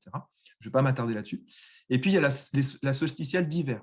Donc, si l'été, c'est l'expansion de la lumière, on s'ouvre vers l'extérieur, c'est public. L'hiver, c'est on se recentre sur soi. Les cérémonies sont privées, donc dans un temple, entre maçons. Et là, il y a deux rituels. Le rituel du gui, qui subit une influence néo-druidique, et le rituel de l'arbre sec, qui est, à noter, la seule influence néo-testamentaire des degrés bleus. J'ai dit tout à l'heure, vous avez vu, la Bible, à chaque fois, elle était ouverte à 3 livres de l'Ancien Testament. Le temple de Salomon est un peu le centre du rite opératif de Salomon, et pas le rite d'une loge dite de Saint-Jean. Il n'y a pas tout ça. Et donc, voilà, là, on a, dans le rituel de l'arbre sec, des influences néo-testamentaires. En fait, concrètement, on parle justement de Saint-Jean, ce qui est assez… Oui, est-ce que vous pouvez nous décrire aussi, j'ai oublié de vous le demander plus tôt, mais un temple, l'intérieur du temple? Alors, le temple, je vais aller, alors, on est sur la diapo 13, que je me souvienne, mais sur la dernière image, je vous ai mis quelques illustrations. Voilà. La 22, oui, voilà. Ouais. Voilà, où vous voyez en haut à droite, alors ça c'est le temple de la Grande Loge de France à Paris, un temple où j'ai eu la chance d'aller assister à des cérémonies, un temple magnifique et une ancienne église, c'est superbe. Ah, mais c'est ça, c'est une ancienne église, oui. C'est une ancienne église, ouais. Et en dessous, vous voyez, alors en bas à droite, vous voyez une photo que je me suis amusé à prendre du Point, je crois, ou de l'Express, ou du Nouvel Obs. Enfin, vous savez, tous les ans, ils font des petits marronniers là, sur la franc-maçonnerie, expliquer le secret, etc. Donc là, il y a tous les ingrédients pour susciter le teasing. Donc, on voit des tabliers, on voit de la lumière, des bougies allumées. Le damier au sol, oui. Le damier, les trois piliers, sagesse, force et beauté, etc. Et en bas à gauche, alors c'est peut-être un peu petit, vous me pardonnerez, c'est une maquette d'un temple maçonnique qui a été exposé à la grande expo de la BNF il y a quelques années, là, il n'y a pas si longtemps que ça, qui était une expo. C'est les mêmes chez le Ouattard? Tous les temples maçonniques que je connais, à quelque chose près, c'est pareil. D'accord. À quelque chose près. Des fois, il y a un fauteuil qui est bougé de 5 mètres. D'accord, mais donc le Ouattard reprend exactement l'architecture maçonnique classique. Tout à fait, parce que le rite est souché sur ce fameux rite français, comme je disais tout à l'heure. Et donc, le rite opératif de Salomon est un rite français auquel on a fait des ajouts anciens. Donc, voilà. Et donc, au centre, vous voyez bien qu'il y a ce fameux damier sur lequel on va poser effectivement 3 piliers. Alors, il y a des rites qui n'ont pas les 3 piliers, là, voilà, nous on les a. Il y a tout à gauche, donc un temple est orienté. Donc, tout à gauche, c'est l'Est. Face à vous, c'est le Sud. Juste devant, là, c'est le Nord. Et à droite, c'est l'Occident. Donc, on entre par l'Occident, entre les 2 colonnes, vous voyez, il y a 2 colonnes. Et puis, tout à l'est, il y a le Véné qui est au milieu, sur son estrade. À gauche, il a l'orateur, qui est le gardien de la loi. À droite, le secrétaire, qui est ce qui prend des notes, qui laisse des traces. Il y a aussi un trésorier, un hospitalier. L'hospitalier, c'est celui qui a en charge la responsabilité de la solidarité en loge. Parce qu'on fait tourner, comme à la quête à la messe, chacun met une petite pièce symboliquement et ça fait grossir un tronc de la veuve, donc il y a une caisse de solidarité. Et puis, il y a également un expert, un messager ou un maître de cérémonie. Le maître de cérémonie a une canne, on ne se déplace pas sans le maître de cérémonie, il ouvre la voie systématiquement. Dans un temple, on ne se déplace pas comme on veut, on ne parle pas comme on veut, il y a des règles très strictes. Et l'expert, lui, il a une épée, et lui, il a pour objet de mettre en branle le rituel. Et puis, vous voyez, il y a des sortes de bancs, vous voyez, d'un côté comme de l'autre. Les bancs, donc c'est les frères et sœurs qui s'assoient là-dessus. Tout en haut, donc au sud, au midi, comme on dit, ce sont les compagnons. En bas, au nord ou au septentrion, ce sont les apprentis. Les maîtres s'assoient où ils veulent. Et devant chaque colonne que vous avez à droite, là, il y a un petit bureau, je ne sais pas si on les voit très bien, mais il y a un petit bureau, il y a ce qu'on appelle les surveillants de colonne. Donc, quand quelqu'un veut prendre la parole, il demande la parole au surveillant. Le surveillant demande au Véné, est-ce qu'il peut l'accorder? Le Véné dit oui, tu peux lui accorder. Et le surveillant dit, tu as la parole. Donc, on a une triangulation constante de la parole qui empêche qu'on se coupe les uns les autres. Il est impossible de couper la parole à quelqu'un en loge. Ce n'est pas possible. Et juste devant la porte, alors ce serait entre les colonnes, sur un siège, avec une épée également, le couvreur qui symboliquement vient garantir que personne n'entrera. Il défendra la loge, le secret de la loge par son épée, si jamais quelqu'un tentait de s'introduire en loge alors qu'il ne le peut pas. Donc je reviens à la diapo 13. Excusez-moi, vous avez présenté le tablier qu'il y a sur l'illustration? Non, je peux le faire tout de suite. Page 22. Alors, le tablier, j'ai dit qu'il y avait différents… Dans les rituels principaux, j'ai parlé du dernier qui n'est pas pratiqué par tous, mais qui est pratiqué à l'Ouattare, qui est l'installation secrète, dite initiation secrète du maître installé, du coup, qui en fait est le Véné. Donc en fait, le vénéral maître d'œuvre, le tablier qu'il porte, c'est celui-là. Il est légèrement différent du tablier des maîtres. Vous voyez qu'il y a ce qu'on appelle des pendeloques ou des pendrillons, qui sont des petites chaînettes dorées de chaque côté. Il y en a 7 de chaque côté. Ça, le maître ne les a pas. Et vous voyez une sorte de T à l'envers sur la pointe de la bavette. Ça, c'est un symbole aussi qui est spécifique au Véné qui a été installé selon l'initiation secrète. Donc, et le tablier de maître classique, maître dit expérimenté, vous enlevez les petites chaînettes là et le tau et vous avez le tablier de maître. Voilà. Ça, c'est un tablier de Véné. Voilà, je vous laisse repartir à là où vous êtes. Bien sûr, ouais, pas de souci. Sur le reste des rituels secondaires, donc il y a l'adoption d'un loton, alors qui est très peu pratiqué. Moi, je ne l'ai même pas vu encore pratiqué chez moi après 10 ans de maçonnerie. L'adoption d'un loton, alors les lotons, c'est les louveteaux. Il faut savoir qu'on connaît les louveteaux chez les scouts parce que Baden-Powell était non pas maçon, on le sait aujourd'hui qu'il n'était pas maçon, mais il était protestant et très fortement influencé par la maçonnerie et entouré de maçons. Et donc, il s'est inspiré de ce terme, les lotons, qui ont été traduits par louveteau en français. Et en fait, un loton, c'est souvent un fils de maçon ou de maçonne. On entre en maçonnerie quand on est majeur. Et quand on est mineur, on peut être adopté par la loge, et ce qui donne une sorte de privilège. Quand on est adopté, alors l'initiation nous sera forcément conférée par la suite. Là où normalement, pour avoir une initiation, j'ai dit il fallait des votes, et notamment qui soient en plus chez nous à l'unanimité. Il suffit d'une personne qui ne veut pas de vous dans la loge et vous ne rentrez pas. Ce qui a l'avantage que si vous êtes accepté dans une loge, vous savez que tout le monde est content de vous voir. Là où ailleurs, potentiellement, vous savez qu'il y a peut-être un tiers de la loge qui a voté contre votre entrée. Ce n'est pas possible chez nous. Il y a un rituel de reconnaissance conjugale. Ce n'est pas le mariage, ce n'est pas le Pax, mais on reconnaît symboliquement une cérémonie pour ceux qui ne souhaiteraient pas aller à l'église, mais qui voudraient du symbole. Également, heureusement, on ne l'a pas fait beaucoup, la tenue funèbre et la tenue du souvenir. C'est une souvenir qui se passe plutôt 1 an après, 1 an, 2 ans, après le décès d'un frère ou d'une sœur, voilà, qu'on met en place. Et la dernière diapo sur les rituels, je précisais juste que chaque degré, chaque grade, chez nous on dit des degrés, possède un tuileur. Alors un tuileur, c'est un manuel d'instruction assez poussé, avec beaucoup de phrases rituelles qu'on ne comprend pas forcément. Déjà, on ne comprend pas forcément la question et on ne comprend pas forcément la réponse parce que c'est présenté sous forme de questions-réponses, un peu comme un catéchisme. Voilà, donc c'est une instruction, c'est souvent très poussé sur les symboles du degré. Et on a, je ne pense pas assez d'une vie, je pense, pour explorer toute la symbolique qui pourrait être retirée de ces sentences. Également, je voulais préciser que les rituels ont pour objet aussi un renforcement communautaire, puisque… Alors, pardon, Thibaut, oui. Vous pouvez vous reculer un tout petit peu parce que votre micro capte beaucoup et ça résonne un petit peu. Ah, est-ce que vous m'entendez mieux là? Voilà, oui. Très bien. Les pratiques rituelles ont pour objectif aussi un renforcement communautaire, je disais. Dans tous les rites que je connais, il y a ce qu'on appelle des chaînes d'union. Donc, il y a un moment de la cérémonie où les frères et les sœurs, ou les frères ou les sœurs, ça dépend des loges, se tiennent la main. Il y a une lecture d'un petit texte, et puis à ce moment-là, un texte qui promeut justement la solidarité. À l'Ouattare, il y en a 2 chaînes d'union par tenue. C'est doublé. J'ai vu ça nulle part ailleurs. Et puis, j'ai parlé tout à l'heure du tronc de la veuve, ce tronc de la solidarité, c'est cette caisse qu'on fait circuler en loge pour recueillir des pièces qui iront au tronc de la veuve de la loge. Des fois, c'est appelé tronc de bienfaisance ou tronc de solidarité. Très bien. Voilà pour les rituels. D'accord. Vous retrouvez ça, enfin, on en parlera peut-être une autre fois. Je n'ai pas prévu de le faire cette année, mais je pense peut-être l'an prochain, faire un entretien ou même deux sur le mormonisme, où on retrouve toutes ces choses, hein, puisque dans les rituels mormons, mais qui croient évidemment en Dieu, hein, ça c'est une grande différence avec si je peux dire, la simple, entre guillemets, maçonnerie, vous retrouvez tout ça, hein. Il y a toute la prière à la veuve, etc., etc., et puis les rituels. Hein. Donc c'est très Alors, intéressant. même si il y a toute une maçonnerie française qui est très minoritaire en France, c'est la Grande Loge nationale française, qui ne reçoit personne, puisque elle est reconnue par la Grande Loge d'Angleterre. La Grande Oui, Loge oui. d'Angleterre. Ils sont à Bordeaux, on nous avait reçus, Ah, on ils a sont fait. partout, eux. Oui, oui, mais on avait fait justement une visite avec le master. C'était très, très intéressant puisque on avait été accepté pour une visite où on a passé plusieurs heures, hein, Ah oui. par maître, le vénérable, etc., qui nous avait expliqué beaucoup de choses. Les étudiants étaient passionnés. Elle est rue Bory à Bordeaux.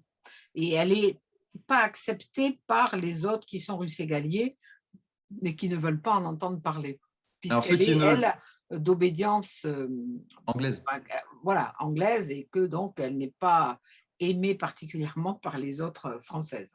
c'est ça. Vous avez posé une question, je crois, sur la sociologie des... J'ai coupé mon micro. Oui, alors maintenant, on va redescendre. Alors évidemment, ça sera intéressant d'un point de vue sociologique, mais c'est moins captivant, bien entendu, que les rituels. Mais ça fait partie de votre travail qui était très utile. Voilà, qui sont les membres justement de l'OATAR? Comment est-ce que vous avez pu les identifier? Alors, je sais que vous avez passé beaucoup de temps, qu'ils ont été gentils, qu'ils vous ont répondu, etc., etc. Ouais. Mais là, je vous demande. Et puis, est-ce que vous pourrez, je ne sais pas si vous l'avez prévu, je ne le vois pas là-dessus, de nous expliquer si ce sont des loges, vous avez dit mixtes, ça veut dire Oui. où il y a autant de femmes que d'hommes. Sinon, quelles sont est-ce qu'il y a plus d'hommes que de femmes, etc., etc. Donc, nous parler de ça. Alors, ouais, alors du coup, la sociologie des répondants, l'OATAR, c'était au 1er janvier 2020, on voit 1235 membres, c'est assez précis. Aujourd'hui, je serais incapable de donner le dernier chiffre. Je sais en revanche qu'on a perdu des membres. Mais quand on discute avec des frères et des sœurs d'autres obédiences, ça a l'air d'être le cas un peu partout. Le Covid a démotivé les anciens, qui ont parfois trouvé très pratique d'arrêter d'aller en loge. Qu'est-ce que c'est pratique d'arrêter, que ce soit arrêté, qui ne reviennent plus. D'accord. Et puis des gens Il faut payer aussi. Combien ça coûte par an? Ça change d'une obédience à l'autre et même des fois d'une loge à l'autre. Oui, mais l'OATAR. Ouattar, franchement, je pense qu'on est les moins chers. C'est pas pour vous faire venir, hein. Mais voilà. En fait, il y a ce qu'on appelle la cotisation. La cotisation se divise chez nous en capitation, participation et cotisation. La capitation, c'est ce qu'on donne à l'ordre. La participation, ce qu'on donne au territoire, donc chez nous, le sextant dans ma loge. Et puis ensuite, le reste, c'est ce qu'on doit pour payer le loyer, etc. L'Ouattar n'a, je crois, que 1 ou 2 temples. Toutes les loges Ouattar qui se réunissent louent les temples à d'autres grandes obédiences historiques qui ont du bâti, qui ont de l'immobilier. Donc, évidemment, le Grand Orient de France, évidemment, la Grande Loge de France et évidemment, j'ai envie de dire, le droit humain, qui sont les 3 grandes obédiences qui ont plus de 100 ans et qui ont pu accumuler du bâti.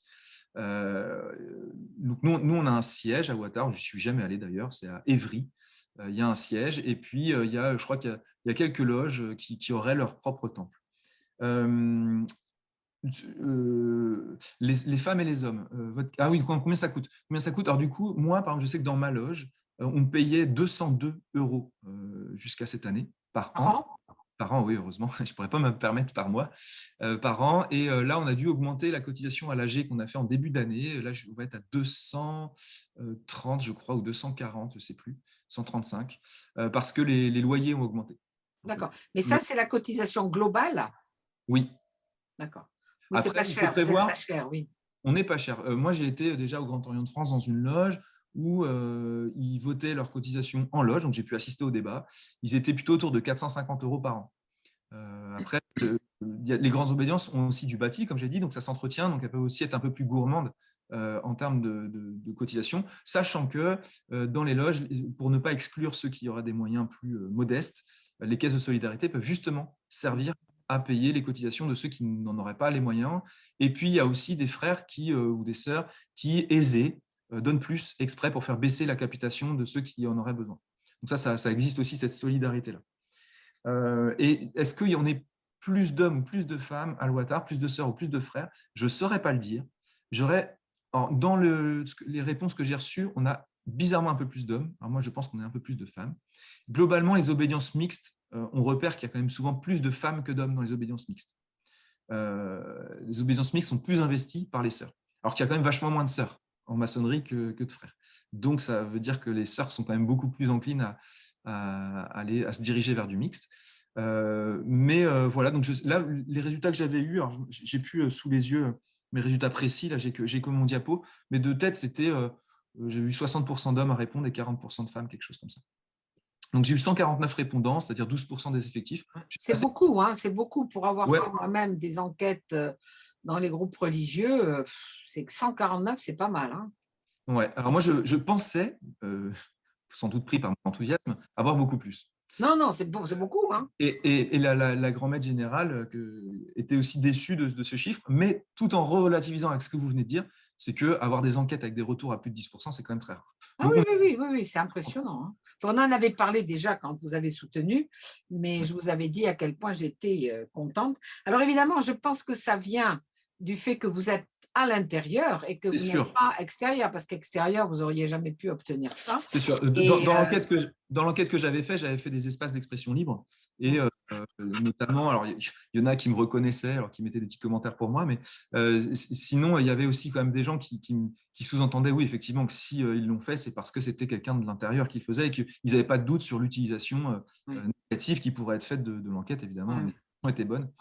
Le répondant moyen, c'est un frère, maître installé, donc qui a été véné, de métropole, qui a 10 à 15 ans d'ancienneté, qui a accès au degré d'avancement, donc du 4 au 9, au-delà de la maçonnerie bleue, donc, qui n'a pas d'autre appartenance maçonnique, parce qu'il y en a quelques-uns, mais en tout cas en moyenne, ils n'en ont pas, qui a reçu une éducation catholique, qui se définit, alors là, on a 3 égalités, soit comme chrétien, soit comme agnostique, soit comme athée, et qui, globalement, se sent assez éloigné, je posais ces questions-là sur différentes religions, et je trouvais que la grande majorité se sentent assez éloignés de la spiritualité musulmane.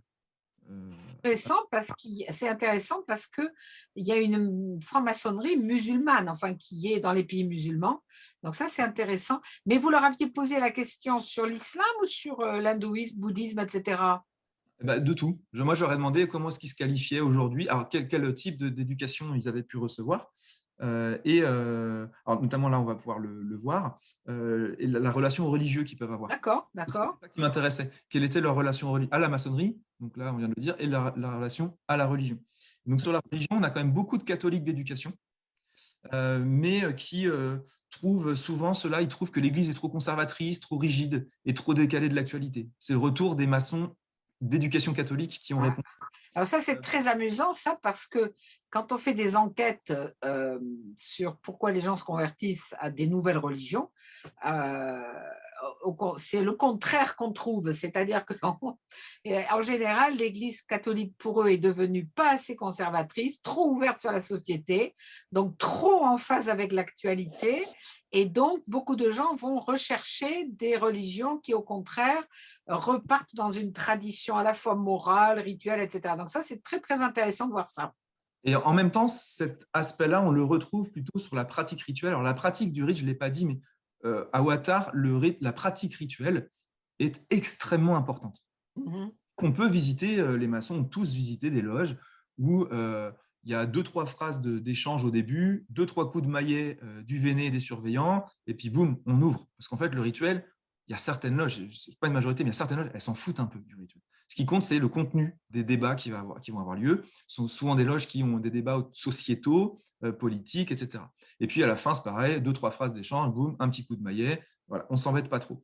Chez nous, c'est l'inverse. Alors, il n'y a pas que chez nous. Hein. Il y a d'autres obédiences avec d'autres loges, à d'autres rites qui fonctionnent comme ça. Mais c'est aussi le cas du Ross à l'Ouattara.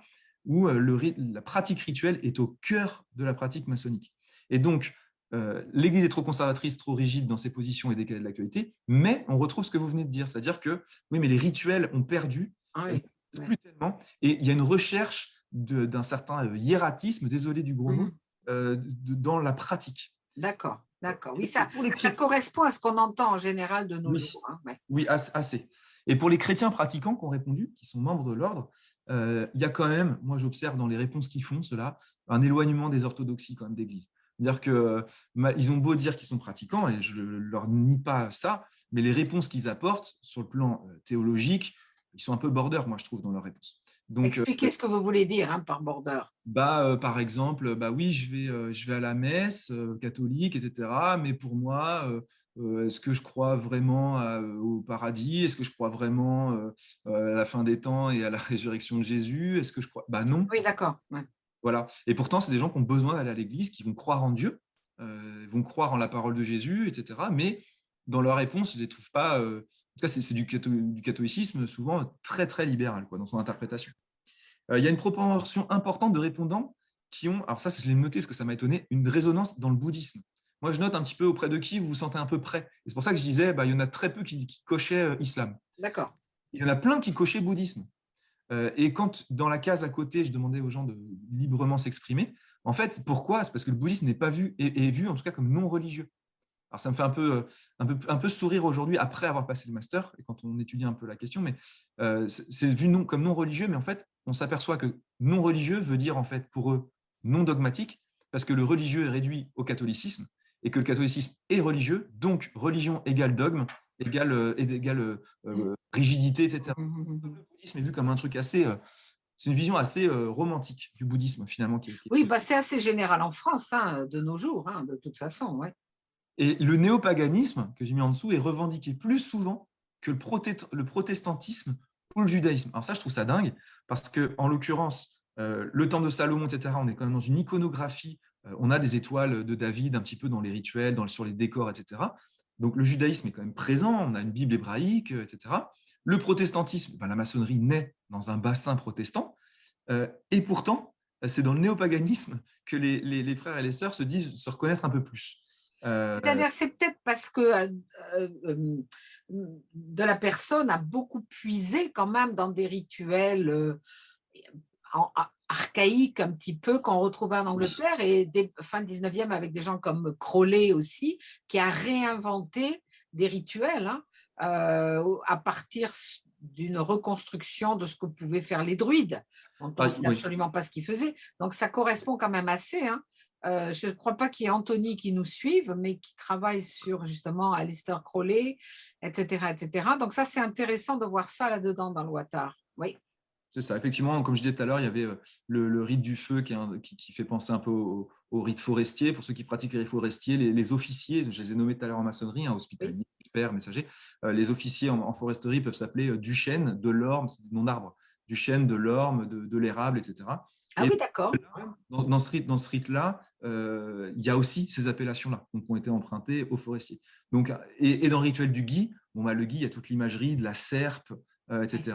Donc, des côtés un peu néo-druidiques, c'est comme ça que je les appelais. Donc, c'est peut-être parce que ces frères et sœurs se reconnaissent bien ou aiment bien ces deux rituels-là, solsticiaux, qu'ils se revendiquent plutôt avec une influence, une inclination pour le néopaganisme, plutôt que le protestantisme ou le judaïsme, qui sont vus beaucoup plus religieusement.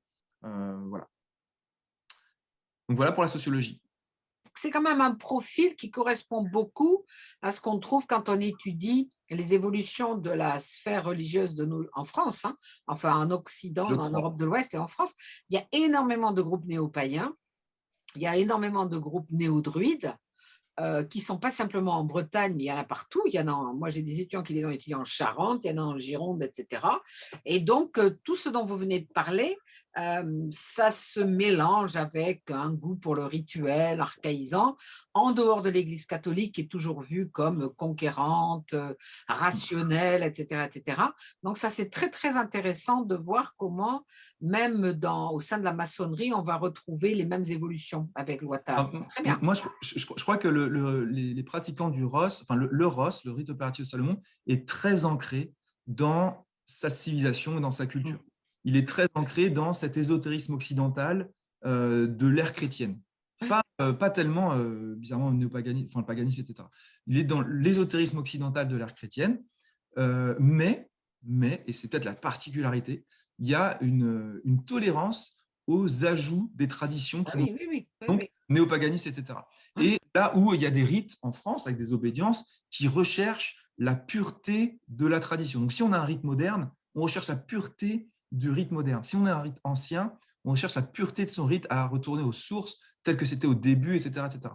Le rite opératif de Salomon n'est pas obsédé par cette pureté du rite. Lui, il revendique d'aller piocher. Donc voilà. Très bien. Et alors, ces gens-là, justement, quel est leur...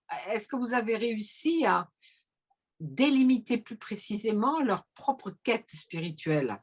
Alors, un petit peu, dans l'enquête que j'ai pu faire, il y a, on voit ce qu'ils recherchent, j'ai essayé de voir ce qu'ils recherchent et les effets de la démarche initiatique sur eux.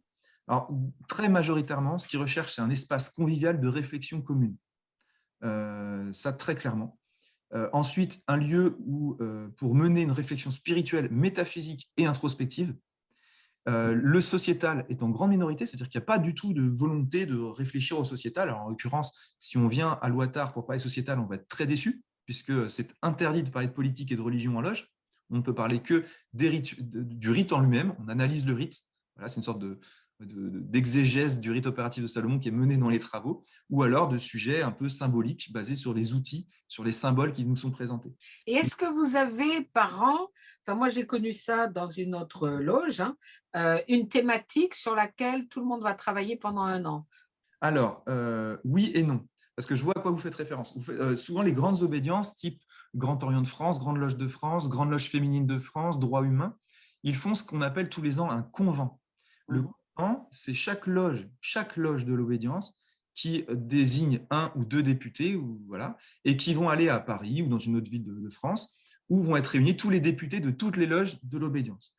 Et donc, c'est ça qui va donner aux obédiences la légitimité de parler publiquement. Mais l'Ouest n'a pas de convent. Et dans ces convents-là, on va voter notamment pour le grand maître, etc. Enfin, pour en tout cas le conseil de l'ordre, etc. Donc, il va y avoir des élections, etc.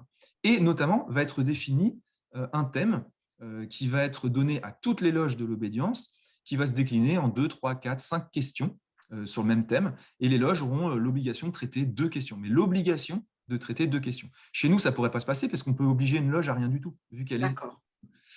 Mais du coup, il n'y a pas de représentation. Il n'y a jamais toutes les loges qui sont réunies au même endroit. Ça n'existe pas. C'est une fédération de loges libres et souveraines. Et donc, l'Ouattara ne peut pas avoir de thème de toutes ces loges sur un sujet, puisqu'il n'y a pas d'instance qui pourrait définir ce thème. En tout cas, pas d'instance légitime pour le faire. Par contre, chaque loge définit souvent des thèmes de l'année. Par exemple, moi, le thème que j'ai mis cette année, c'est les origines du rite opératif de Salomon. Donc, j'essaie de proposer des sujets en loge qui ont un trait avec les origines du rite opératif de Salomon, s'interroger sur d'où on vient. Parce que, comme vous l'avez vu, j'espère compris, c'est un rite avec quand même un peu extraterrestre dans le milieu maçonnique. Donc pas de réflexion sociétale à l'Ouattara, c'est interdit dans les statuts. On n'a pas le droit de parler de politique, ni de société, ni de religion en tant que telle. Le refus marqué de la recherche thérapeutique en loge.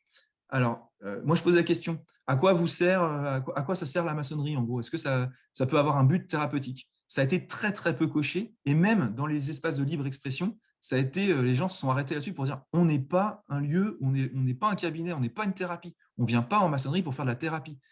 Si il peut y avoir sur nos petits travers, tout ce qu'on traverse, un bénéfice secondaire de la maçonnerie, tant mieux. Si elle nous apaise, qu'elle nous permet de progresser, tant mieux. Mais on ne vient pas en maçonnerie pour ça. Ça a été quand même très marqué dans les refus que j'ai reçus, dans les réponses que j'ai reçues. Un répondant sur 10 qualifie sa pratique plus ou moins religieuse. Donc, c'est très peu, mais c'est-à-dire quand même qui disent que, ouais, quand même. Je vais m'y attarder la diapo suivante. La pratique influe positivement le bonheur des répondants. Tous disent que, en fait, ça leur fait du bien dans leur vie d'être en maçonnerie. En même temps, tant mieux pour eux, sinon j'espère qu'ils partiraient. Mais en tout cas, tous disent que ça leur fait du bien. Et puis, tous disent que ça a des répercussions sur leur vie familiale, amicale et maritale dans leur couple. Je n'ai pas été plus loin pour demander en quoi, donc je n'ai pas d'éléments là-dessus, mais tous disent que ça a des effets assez concrets. Diapo suivante, le rapport au grand architecte de l'univers. Moi, je posais la question, parce que le grand architecte de l'univers, on l'a vu dans les premiers textes, les constitutions d'Anderson, c'est Dieu. Et les constitutions de la deuxième école, les anciens, c'est Dieu aussi, puisqu'ils rajoutaient même des prières. Chez nous, c'est défini comme un symbole d'absolu et de perfection. Mais en franc-maçonnerie, selon les tendances qu'on peut avoir, on trouve plusieurs expressions. Ça peut être vu comme un principe créateur, un être suprême, Dieu.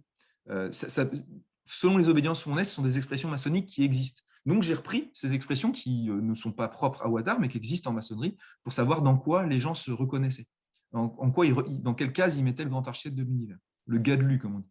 Et donc, il y avait deux tendances majoritaires qui se découpaient. Il y a une majorité qui dit c'est un principe créateur pour moi, et d'autres qui disent c'est simplement un symbole d'absolu et de perfection, comme c'est décrit d'ailleurs dans les documents régulateurs qui laissent assez ouverte la définition. L'interprétation, elle est majoritairement rationaliste. Je proposais aussi de voir, est-ce que pour vous, c'est un symbole de transcendance métaphysique ou c'est plutôt rationaliste? En tout cas, vous portez un regard rationaliste sur le symbole du Gadlu. Pour la grande majorité, ils portent une vision rationnelle sur ce qu'est un Gadlu. Et plus rare, il y en a qui parlent d'être suprême. Parfois, ils le nomment Dieu, parfois non. D'autres le voient comme un ordre moral. Le Gadlu, c'est un ordre moral. Et d'autres vont voir des représentations un peu plus énergétistes, vous savez, un peu plus les énergies un peu à la orientaliste, là, mais selon une vision un peu New Age et peu rigoureuse aussi de la question. Pas tout à fait. D'accord, d'accord. Pour la religion, il y a deux écoles. Ceux qui disent ça n'a rien à voir avec la religion, ce qu'on fait. Et puis, il y a ceux qui disent, ce sera la diapo suivante, bah, quand même un peu. Alors, ceux qui disent ça n'a rien à voir. Et oui, parce que ça, c'était votre problématique. Est-ce que, oui. voilà, est-ce qu'on peut parler de Ouattara et de la maçonnerie en général comme une religion ou pas? Ouais. En tout cas, la pratique, est-ce qu'elle est religieuse? Elle peut être qualifiée de religieuse, effectivement. Donc, il y en a qui souvent réduisent, je le disais tout à l'heure, le concept de religion au catholicisme. Donc, la religion, pour eux, c'est dogmatique, obtus et autoritaire. Et donc, la position principale que j'ai reçue, moi, c'était un rejet du concept. Mais c'est ce qu'on retrouve dans toutes les grandes oppositions depuis une trentaine d'années entre la fameuse religion et la spiritualité. C'est-à-dire que voilà, la religion, c'est tout ce qui est institutionnel, dogmatique, autoritaire, et la spiritualité, c'est la quête de sens, etc. Donc ça, c'est intéressant de le retrouver là-dedans. Oui, oui. Ouais, mais ça, je suis d'accord avec vous. Effectivement, je l'ai appris aussi avec vous dans le master, mais en même temps, je trouve ça assez étonnant parce que il y a quand même un rythme maçonnique, ça se suit. Enfin, un engagement maçonnique, c'est quand même un engagement qui est rigoureux, qui est prenant. Les pratiques rituelles, je l'ai dit tout à l'heure, chez nous, extrêmement importantes, des fois presque au millimètre. Donc, c'est étonnant de se dire, oh non, c'est trop dogmatique ailleurs, et en même temps, on arrive aux pratiques et on pratique un truc qui est quand même très, très précis. Donc, voilà. Mais là, moi, j'ai cité quelqu'un qui mettait rien à voir avec la religion, en point d'exclamation, dans l'expression libre, comme s'il était fâché après le fait que je puisse sous-entendre que ça pourrait peut-être se rapprocher de la religion. Mais, globalement, c'est vu comme compatible. Il y a personne qui dit on ne peut pas être maçon et catholique. Alors, on sait que les catholiques disent on ne peut pas être catholique et franc-maçon. Mais il n'y a personne qui dit on ne peut pas être franc-maçon si on est catholique à côté. Tous disent bah, ça peut être compatible, c'est complémentaire. On peut faire ça à côté. Rien n'empêche d'avoir une pratique religieuse à côté tant qu'on ne vient pas nous envahir de religion à l'intérieur de la maçonnerie. La franc-maçonnerie est vue un peu comme un pendant spirituel positif au concept négatif de religion. Et donc, il y a quand même un détournement d'un divin extérieur pour un retour sur soi à la quête intérieure. Et ça, on le retrouve aussi beaucoup dans tous ces mouvements d'après-guerre, en fait, d'après-guerre, ces nouveaux mouvements religieux où, effectivement, c'est une quête intramontaine, je crois qu'on dit, ici et maintenant, et ce n'est pas pour après la mort et le salut, etc. C'est ici et maintenant, c'est tout de suite, et le divin, il n'est pas extérieur. Le divin, je le trouvais à l'intérieur de moi. Donc ça, on trouve ça quand même aussi à Ouattara. Et donc ceux qui disent que quand même, il y a quand même pas mal de points communs avec la religion, ils vont reconnaître le fond religieux protestant qui est à la base de l'AFM, de la franc-maçonnerie. La pratique des rituels rapproche d'une religion. Ils disent, bah, franchement, si on regardait par le trou d'une serrure, moi je dis souvent ça à des amis avec moi qui savent que je suis franc-maçon. Effectivement, je dis, bah, oui, si tu me voyais à travers le trou de la serrure, je pense que tu te moquerais pas mal parce qu'en fait, tu me dirais quoi, toi, tu fais des rites comme ça? Bah oui, et c'est vrai qu'il y a un côté religieux dans ce qui se passe. la religion, elle est vue sans les aspects négatifs. La maçonnerie, pour eux, c'est une religion sans les aspects négatifs. Donc, c'est une religion non dogmatique, non obtuse et non autoritaire. Et ça a permis parfois, chez certains d'entre eux, la réconciliation avec d'anciens usages religieux abandonnés. Il y en a qui disent je suis allé en maçonnerie, j'ai retrouvé goût au rituel, et je suis retourné à la messe. Voilà. Et puis, d'autres qui disent franchement, on poursuit les mêmes buts que dans la religion. Donc, oui, on n'est pas de la religion, mais en vrai, on poursuit les mêmes buts. Donc, voilà pour la quête spirituelle. Très bien. Alors, je pense qu'il est le moment de conclure. Hein. Alors, je pense que vous avez préparé une petite conclusion. Oui, tout à fait. Alors, c'était juste un retour sur mon mémoire. En gros, en une diapo, résumer un petit peu ma conclusion de mémoire. La pratique du rite opératif de Salomon à Loithar, c'est une religion ou pas? Alors, moi, j'ai fait le choix. En fait, quand on réfléchit aux religions à définir le concept, on arrive toujours à un moment donné sur la question de la croyance, dans la définition des 7C ou dans les définitions d'autres personnes comme Debray ou Cazeneuve, etc. Moi, j'ai fait le choix de définir le périmètre des croyances que je considérais être des croyances religieuses. Donc, ça n'engage que moi.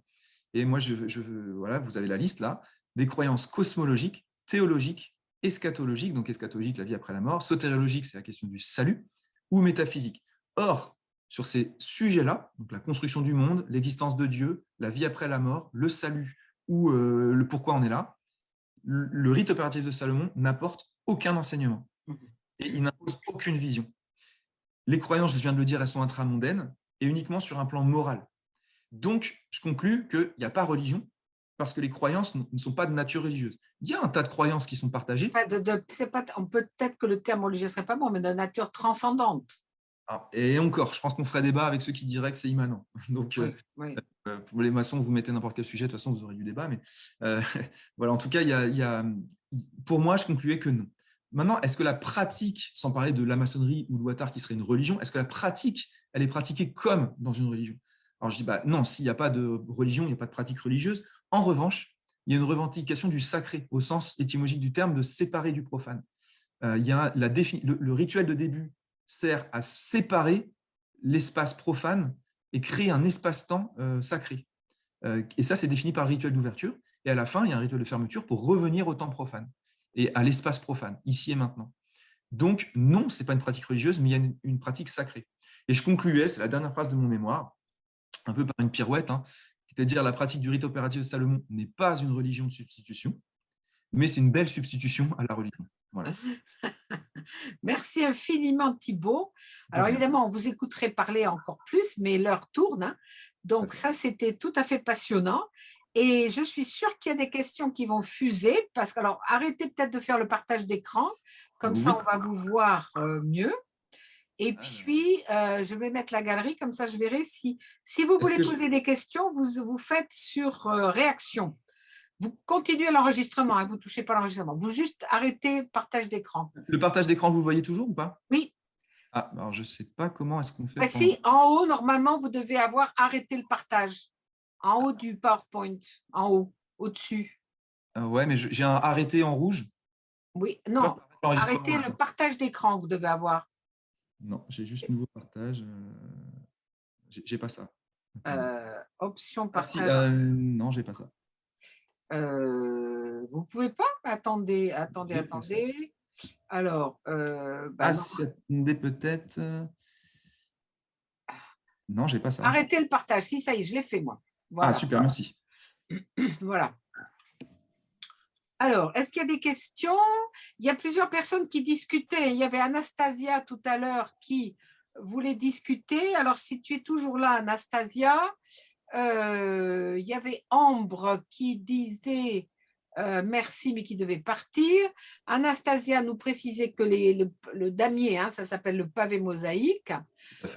Et ensuite, Anastasia, je pense que tu avais davantage de questions. Je t'ai dit, je ne pouvais pas te lire et écouter en même temps. Tu es toujours là, Anastasia? Oui, je suis toujours, voilà. je suis Alors, toujours là. Est-ce que tu as des remarques à faire? Peut-être pas des questions, mais des remarques à faire à Thibaut. J'ai trouvé ça absolument passionnant, édifiant même, vu qu'on est dans le bâtiment, c'était le cas de le dire. Bon, oui, j'ai pris pas mal de notes. J'ai pris pas mal de notes un peu éparses. Alors, c'est vrai que pour connaître un petit peu différents rituels et pour avoir beaucoup réfléchi et travaillé sur la franc-maçonnerie, ce mélange entre le rite français et tu parlais, je crois, du rite d'York, mais ça ressemble plus pour moi même au rite écossais rectifié, hein. C'est vraiment très surprenant parce que de trouver la Bible en loge qui est quand même très christique. Mais je crois qu'on en avait déjà parlé au téléphone parce que tous les deux, on a étudié la franc-maçonnerie. Enfin, voilà, c'est très surprenant, effectivement, mais en fait, tu as tout très bien déroulé. Le mélange entre la spiritualité et le côté libertaire, le politique sans être politique, le fait aussi qu'il n'y ait absolument pas d'écrit pour les planches de ceux qui interviennent, les orateurs. Bon, voilà, c'est que ça doit être très compliqué, j'imagine, hein, de plancher sans support écrit. Et je pense que ça doit être un exercice assez difficile. Enfin, Alors ça, si je peux interrompre, ça fait partie des grands concours. Hein. Dans les concours, quand on passe les oraux d'agrégation, de l'ENA, etc., d'entrer dans les classes prépa, si je me souviens, je ne sais plus trop, mais en tout cas normal sup, etc., mais l'agrégation, quand on passe les oraux, on a droit à 3 lignes écrites. Hein. On peut écrire son introduction, sa conclusion, et tout le reste, on fait dans un oral sans texte écrit. Hein.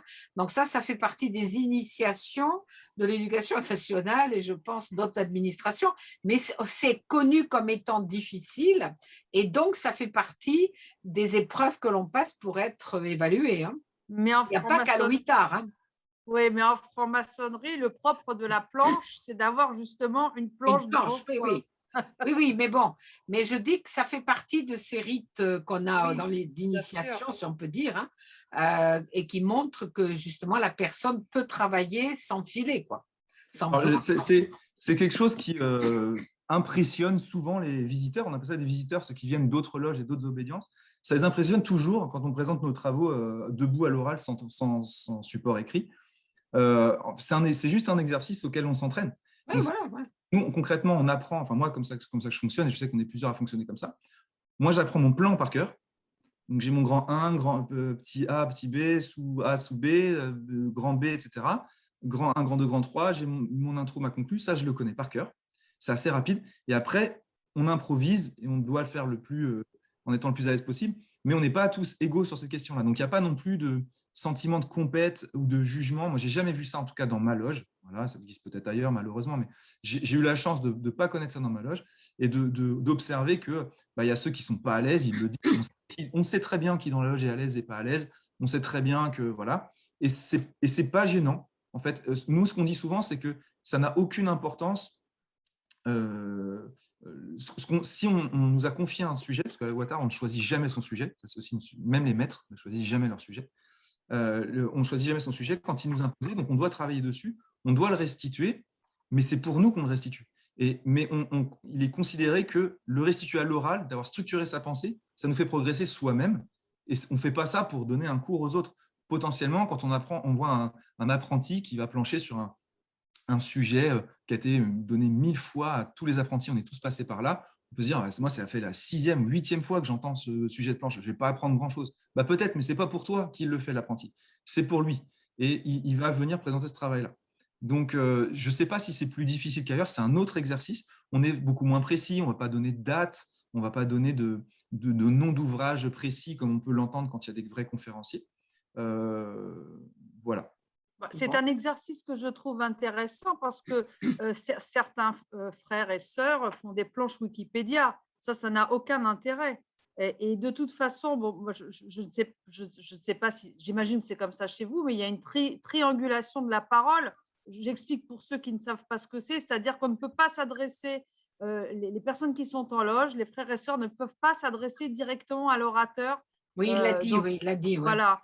Et donc, de toute façon, cette triangulation de la parole qui fait qu'au rite écossais ancien accepté, on doit s'adresser, on doit regarder le tapis de loge qui est au centre, on doit s'adresser au vénérable.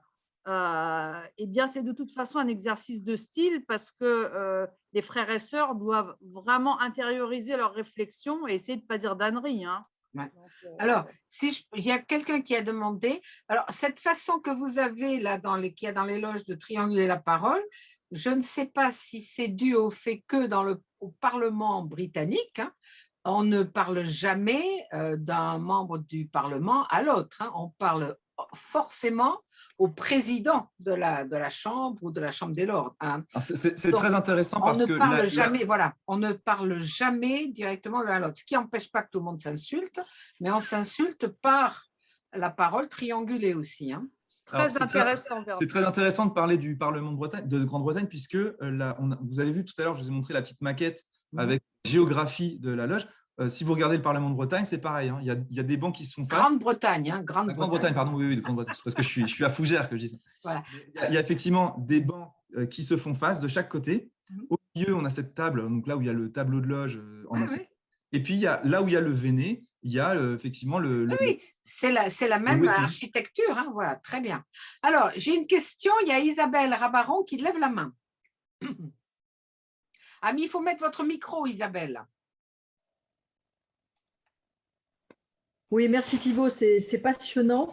Par contre, alors si effectivement les planches sont faites à l'oral, il y a beaucoup plus de spontanéité, et ça, je veux bien le croire.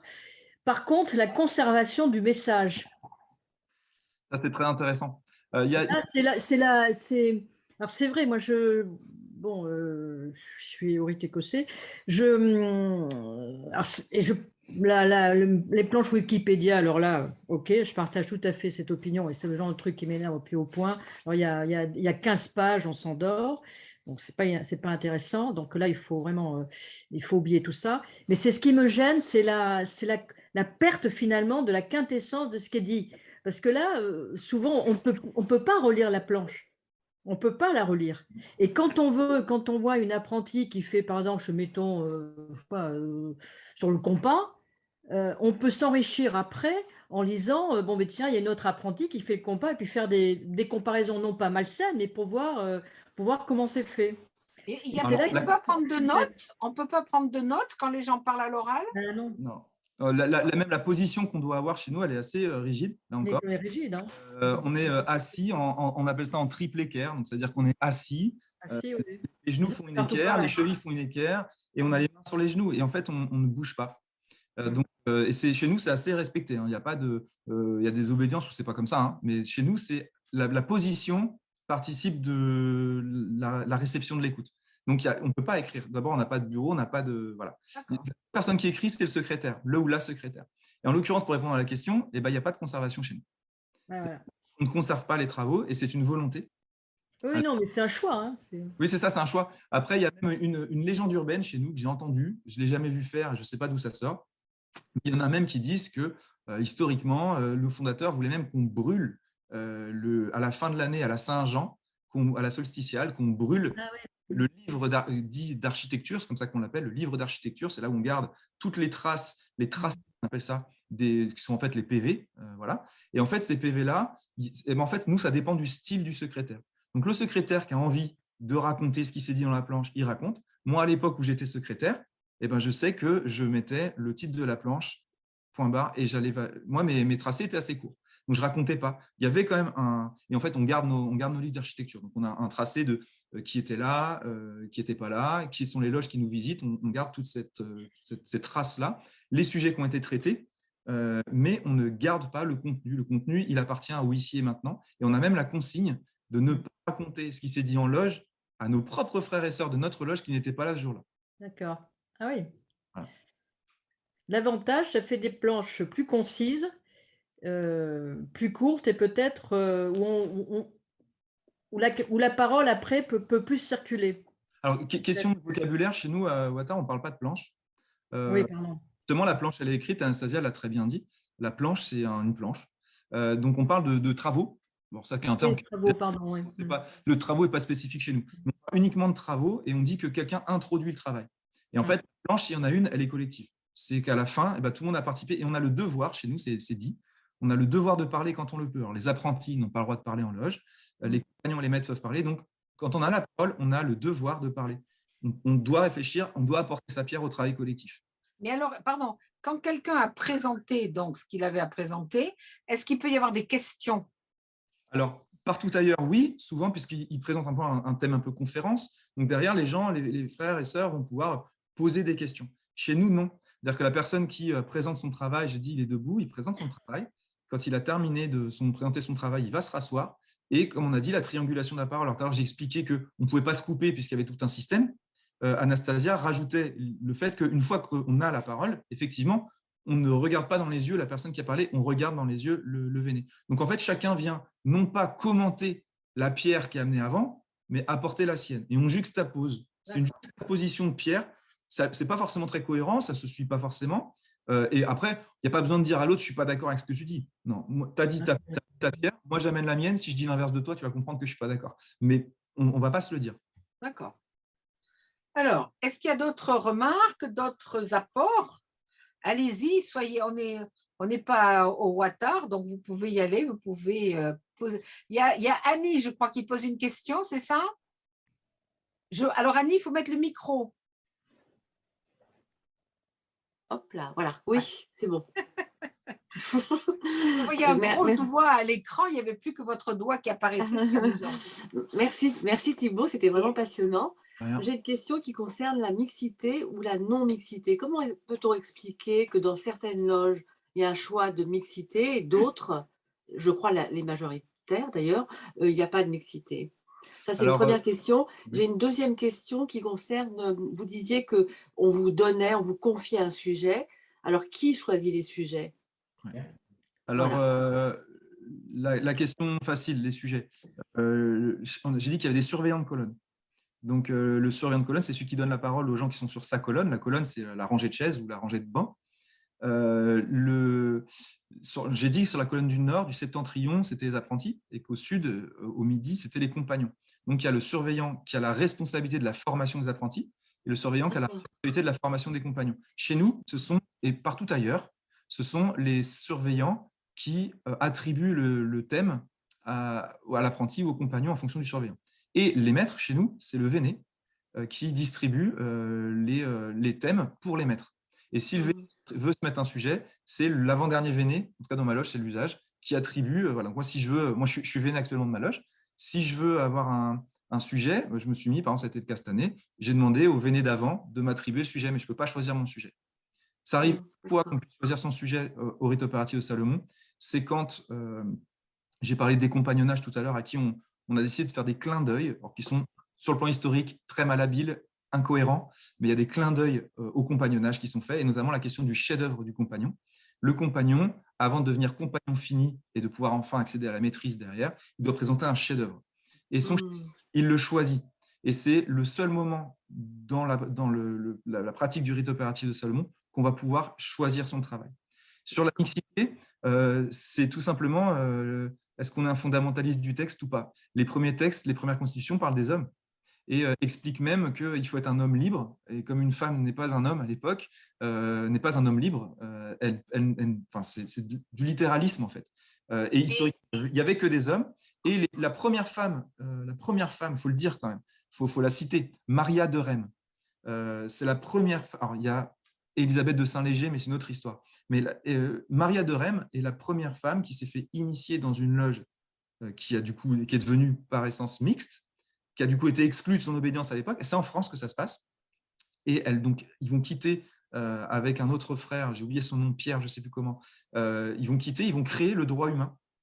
Et donc le droit humain, c'est l'obédience mixte. Mais voilà. Je ne vais pas refaire un cours là-dessus, mais il y en a eu, si vous étiez dans le master religion, sur l'idée que dans la maçonnerie anglo-saxonne, il n'y a toujours pas de femmes admises, alors que dans la maçonnerie française, dès le 18e, il y a eu les fameuses loges d'adoption, c'est-à-dire des loges de femmes, mais qui étaient sous la surveillance des hommes, et puis jusqu'à l'inclusion des femmes complètement, il y a une dizaine d'années par le Grand Orient. Enfin, il y a eu un grand colloque ici à Bordeaux sur femmes et maçonnerie où j'avais présidé une séance où il y avait un des premiers transgenres du Grand Orient qui était un homme qui était devenu femme et qui, une fois sa transformation réalisée, avait demandé à ses frères, voilà, écoutez, soit vous m'expulsez puisque je suis devenue une femme, soit vous acceptez les femmes.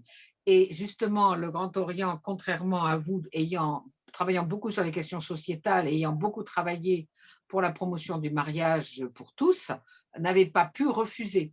Et donc, à ce moment-là, ça n'a plus été des loges d'adoption, mais véritablement, les femmes acceptaient de plein droit. Mais c'est très récent, ça a à peine 10 ans. Hein, ça. Je crois que c'est 2008 de mémoire, Anastasia. Oui, moi, je peux vous trouver les dates, parce que j'ai la date du congrès, voilà. Il y a 10 ans à peu près, oui. Voilà, oui, oui. Et c'était très amusant, puisque c'est moi qui avais informé ma collègue de cette transformation. Et donc, elle m'avait mise comme présidente de séance. Et donc, c'était passionnant d'écouter le parcours, alors là, pas initiatique au sens maçonnique, mais le parcours de transsexualisation de la personne et comment finalement ça avait abouti à une transformation, pour le coup, du règlement. Donc, c'était tout à fait passionnant. Mais c'est récent. Mais en France, la France est toujours signalée par ses loges féminines, que n'ont toujours pas les anglo-saxons, ni aux États-Unis d'ailleurs. Si, ils ont en Angleterre, il y a même 2 grandes loges de femmes. Alors, c'est très récent alors. Pas tant que ça. Non, pas tant. Mais non.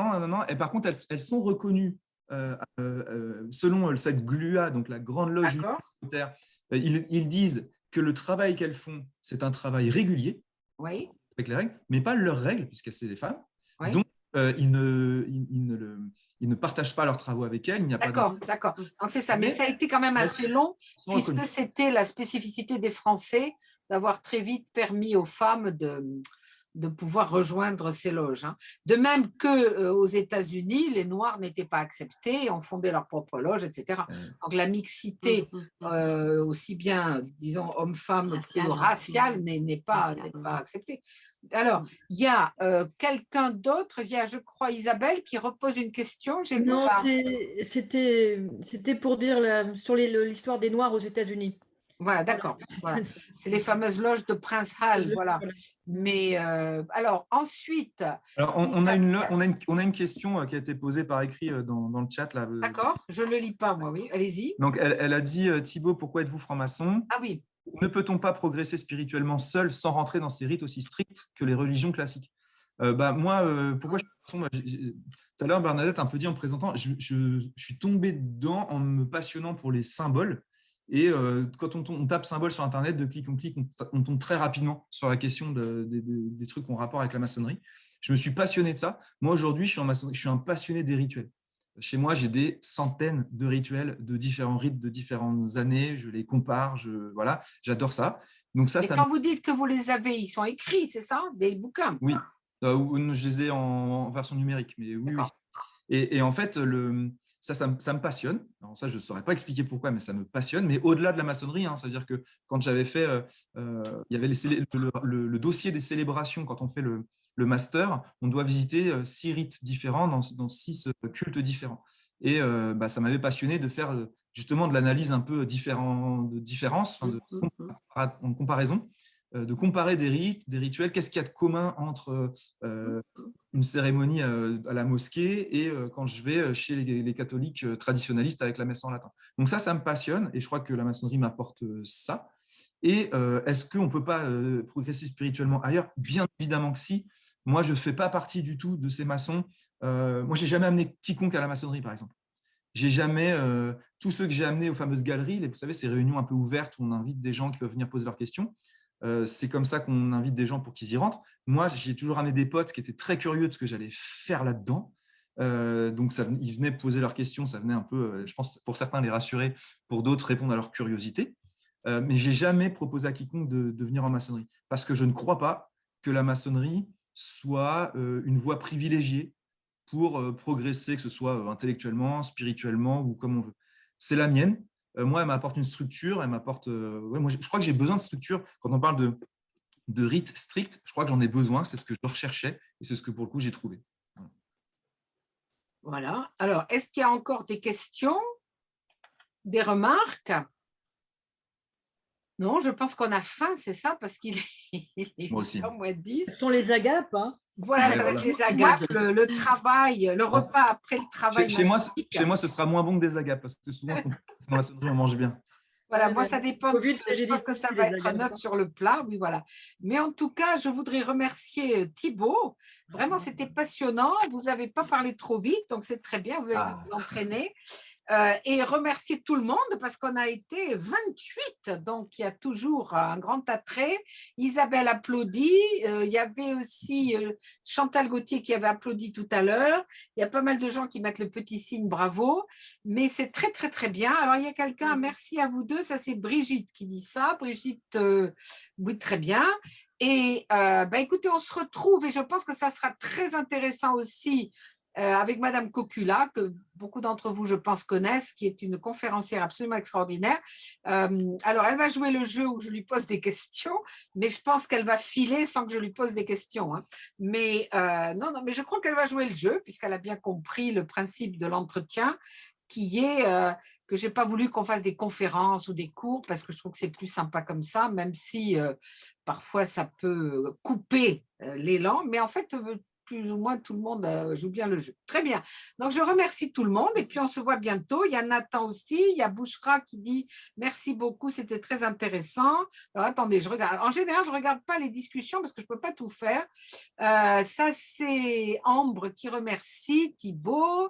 Elle doit s'absenter. Ça va aller sur YouTube ensuite. Hein. Ensuite, il y a aussi... Alors, c'est dommage qu'il ait dû partir, mais c'est Martial qui a dit merci de vous être dévoilé.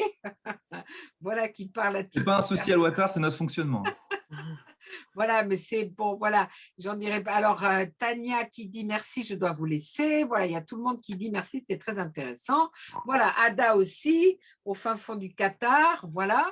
Donc, écoutez, on se retrouve, on va continuer. Le principe marche bien. Hein. Notre loge est tout à fait ouverte, gratuite, virtuelle. Et si vous êtes toujours d'accord, bien sûr, je mets sur YouTube. Hein, vous avez l'autorisation, Thibaut, de vos amis, de vos frères et sœurs. Je ne l'ai pas demandé, j'ai eu pour le mémoire, j'en fais un compte rendu. Mon mémoire, ils savent que voilà. Oh, d'accord. Bon, enfin, vous pouvez toujours. De toute façon, c'est vous personnellement qui décidez. Hein, donc, voilà. Oui. Voilà. Donc, je prends cette liberté en tout cas, quitte à me faire taper voilà. sur les doigts. Donc, écoutez, merci encore. Et puis, à très bientôt.